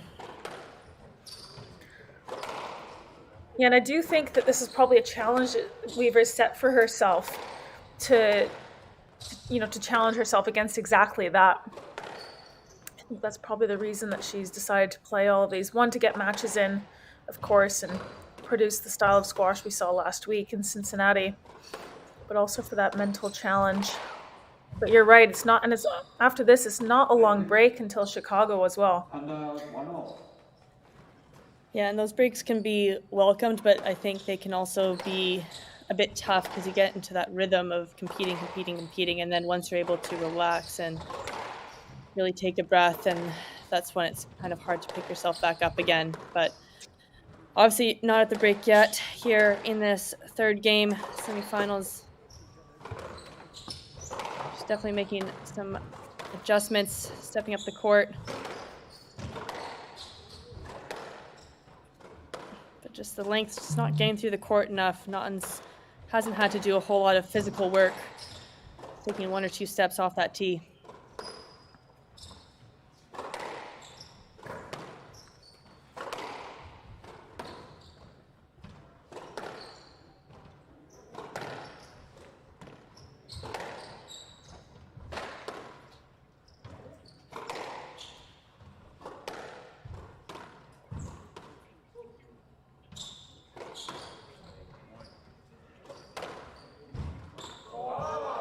Wow.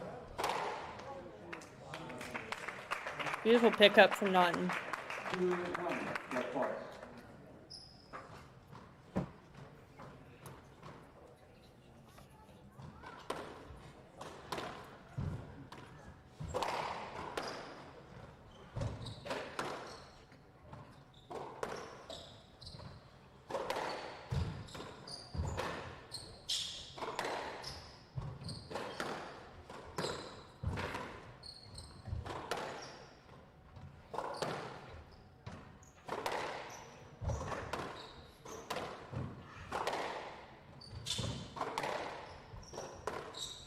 Well, Naughton doing a really good job of finding her length. Getting a lot of opportunities around the middle. Long rally though, and we've seen at the end of some of the long rallies, Naughton can make that mistake. But as we saw right there, Yeah, right on cue, Danielle. Opting for that cross-court drop several times now, and you feel that Weaver's actually, she's reading it. It's quick to cover the cross.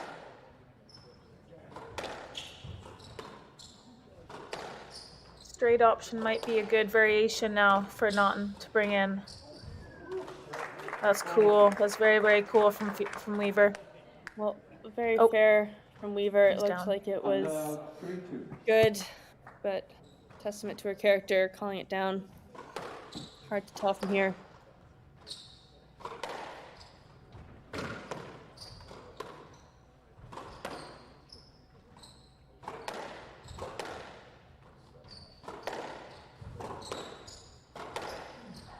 Yes, left. 3-2.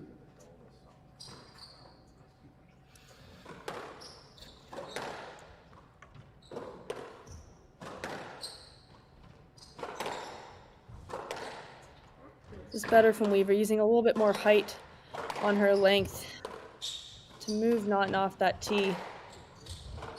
I think she needs to over-exaggerate her length just for the first bit to get those opportunities like we saw there. Because once he moves Naughton off that tee, it takes her out of that really strength area of hers, that striking zone that she likes so much. Forcing a loose shot.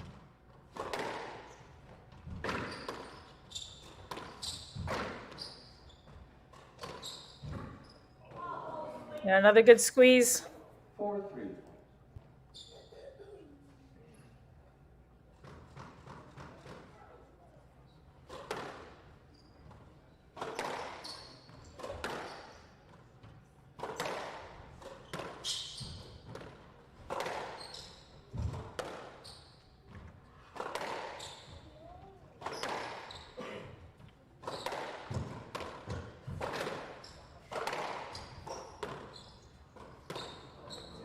Yeah, and there's the straight. Volley drop from Naughton. Created the space nicely. It was all set up from that cross court from Olivia, where he just trying to open up the court way too soon, and Naughton's so good across that middle bit, but she's not getting that width. It just was the first shot that let Naughton build that pressure up to set up for that volley.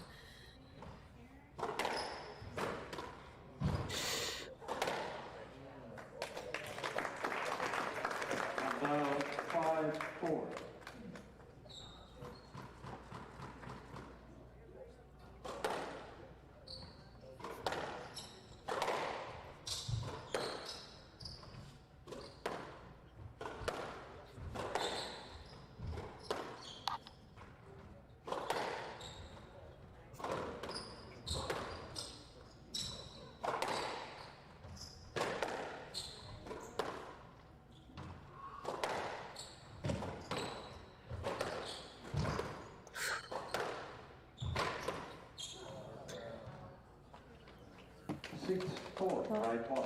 These longer rallies definitely paying off for Weaver, building that pressure through her physicality.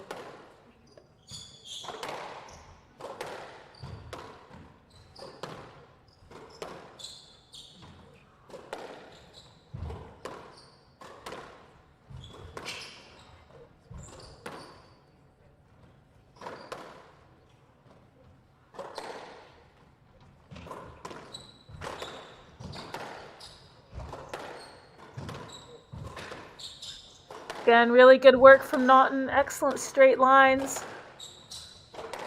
All that work at Pontefract paying off. Yeah. Have you ever spent time training over there? 5-6. I have not, have you?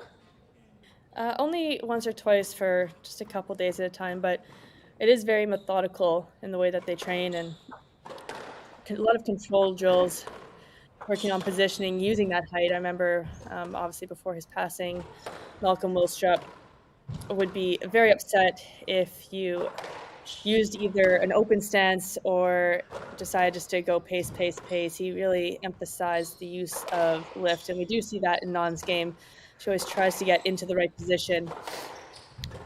Obviously, it's impossible to do all the time, but when she does, she hits it really accurately.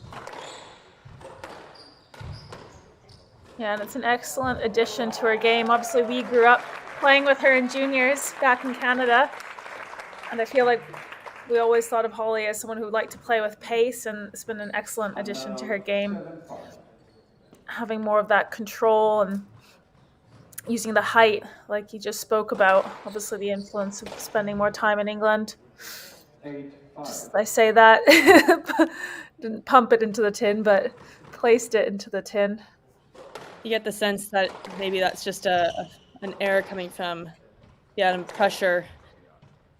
Olivia Weaver's been picking up a lot more balls now than she was in that second game, and kind of taking away those opportunities that Naughton was getting in that second game. Beautiful finish there from Weaver.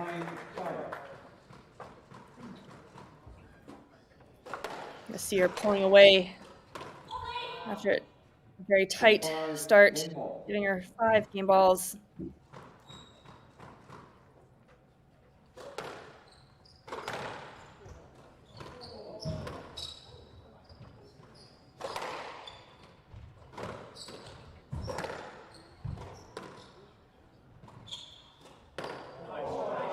Oh, absolute snipe from Weaver from the back left. What a confident shot to play. Something you can afford to do when you've got a few game balls to work with. Well, very positive third game. I'm sure she'll be very happy with how she refocused and resettled into this match to get a 2-1 lead. Just 10 minutes to play. Longest game so far. 11-5. Olivia Weaver leads 2-1.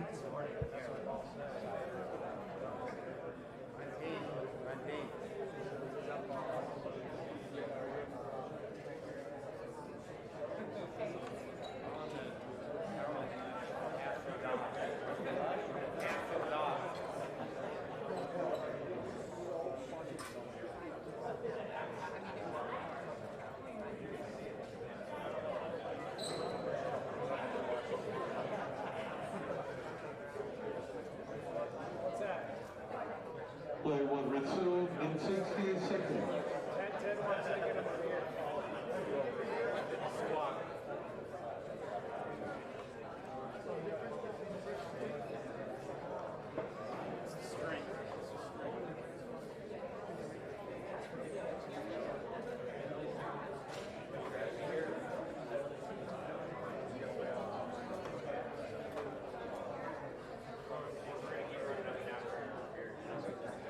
Play will resume in 30 seconds.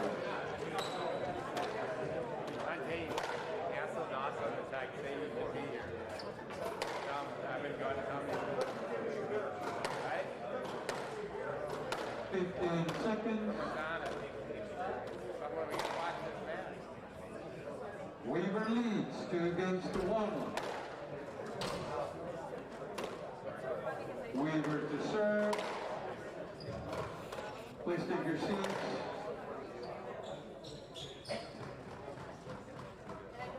The ball.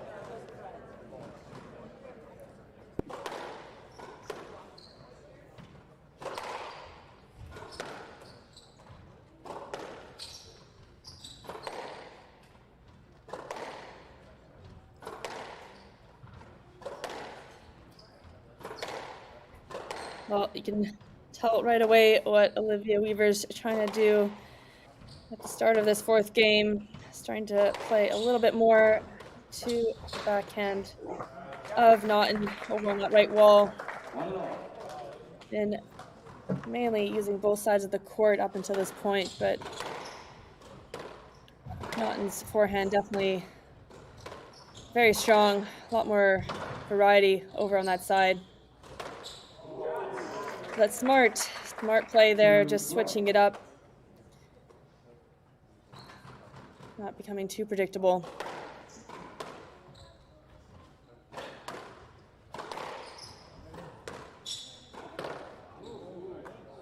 And now 1-2.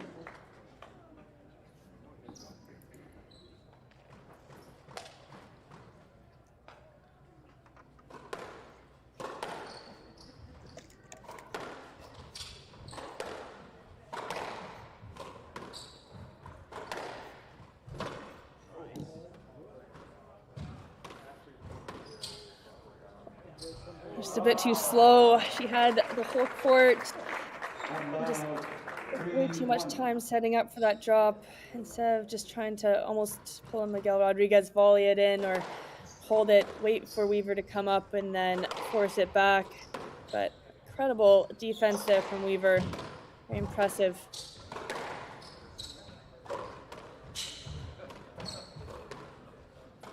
Using more height out of those front corners.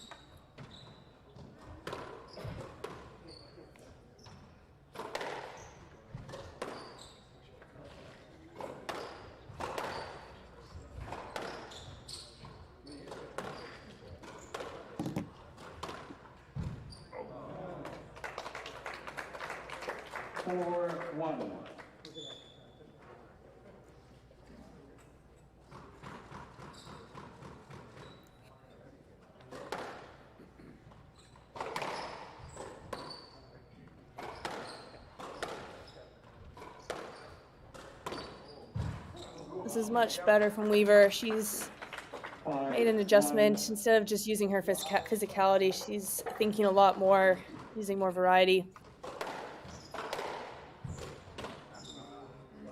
And 2-5.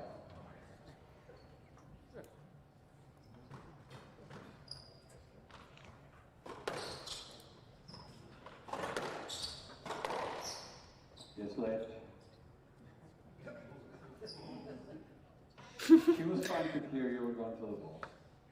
I feel like that should just be a simple let. It's been really nice to see more free-flowing squash, though, hasn't it, Danielle, compared to the first semi-final? Barely any decisions. Yeah, definitely enjoyable seeing it happen in free flow. It was very stop and start and a lot edgier emotionally, and you can see frustration when one of these two make a mistake, but otherwise just been pretty nice squash to watch.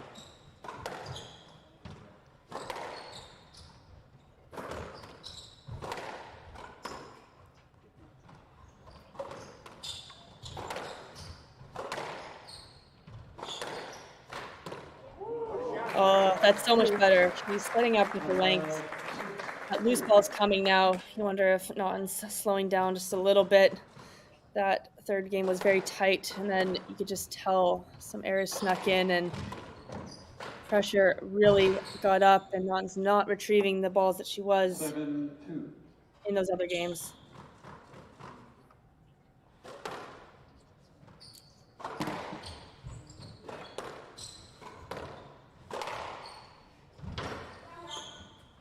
Thank you. 8-2.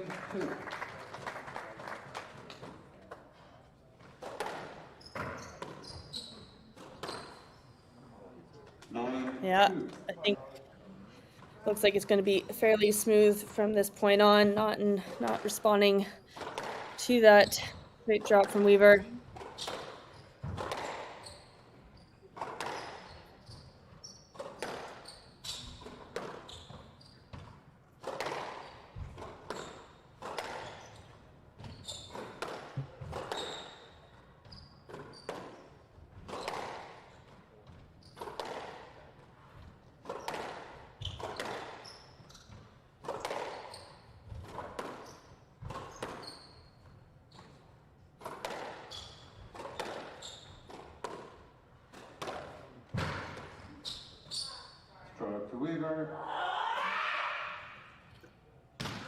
10-2, match ball, left box.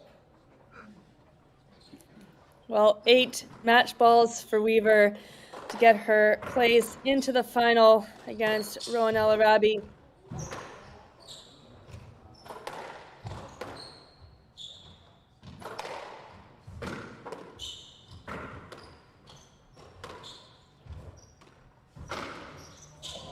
Stroke, Naughton. Handout, 3-10, match ball.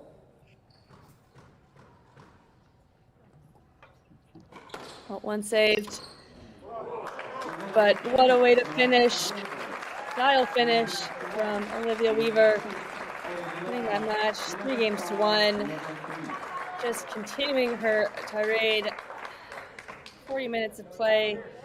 11-6, 8-11, 11-5, 11-3. And just incredible play from Weaver. Very consistent in these last 2 tournaments, but the composure she had to finish this match off in 4 games, very impressive. Yeah, that was an incredibly tough match. Thought Hollie played really well. Felt like I had to fight for every single ball. Really pleased with kind of how I responded after losing that second game. She really came out and was hitting the targets and super aggressive. So really, really pleased to get through that. Yeah, I'm very happy to have my coach here, Graham. Don't always get to have my coach in my corner at some of these events, and especially Graham, who's on the road as often. So very special to have him here, and I'm really happy I can fight back and get a win from him today. Well, there's been quite a resurgence in American players of late. I see there's 3 American players in the top 20 in the world, which is amazing. Well, there we have it just shows somebody that from systems today's are in place and semifinals. are starting to work. Rowan Elaraby How is getting that for her you in first terms win of what over the you world number can 3, do, Nouran staying Gohar. Very more local edgy, than having to base drama-free yourself overseas? drama-filled You're match. currently based in Philadelphia, if I'm correct. We'll see if she's able to back it up again tomorrow against the American Olivia Weaver, who's just been on fire recently, looking for her 2nd title in a row. I think we're in for quite an impressive display of squash tomorrow, very contrasting styles. Absolute world-class coaches and a world-class support system at the Specter Center in Philadelphia. And, you know, it makes a huge difference when you come home after a good day in the office or bad day in the office, and, you know, you get to be with your family and kind of share that with them and still hold on to that, you know, your identity as just a person and not just a squash player. So I feel very lucky to have amazing resources in the States, and you know, there are more and more events as well. You know, I think the Americans really appreciate you guys putting on events like this because we love staying on home soil.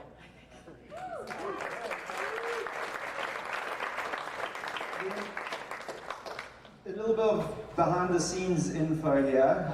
You're one of the few players that's dropped off multiple rackets for Mick to restring. Just out of interest, there's been 1 or 2 people coming into the shop and asking, well, how often should we restring rackets? And it's hard to answer that. But as someone of your level, how frequently are you restringing your rackets? I mean, weekly, monthly? Do you even know? Graham probably knows that answer better than I do. Well, join us tomorrow at 4:30 local time for an epic final between Rowan Elaraby and Olivia Weaver.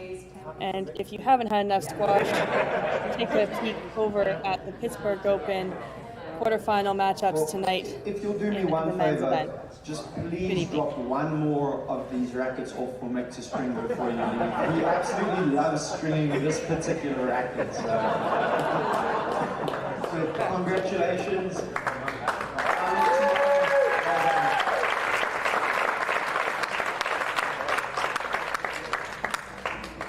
I might be on the way home very soon. Getting Mick involved here. But ladies and gentlemen, that's it for today. 2 great matches. Hopefully tomorrow we'll get the same level of squash. Tomorrow the ladies' final kicks off at 4:30. don't be late. I'm sure the gallery is going to be full again. So 4:30 p.m. tomorrow, don't be late.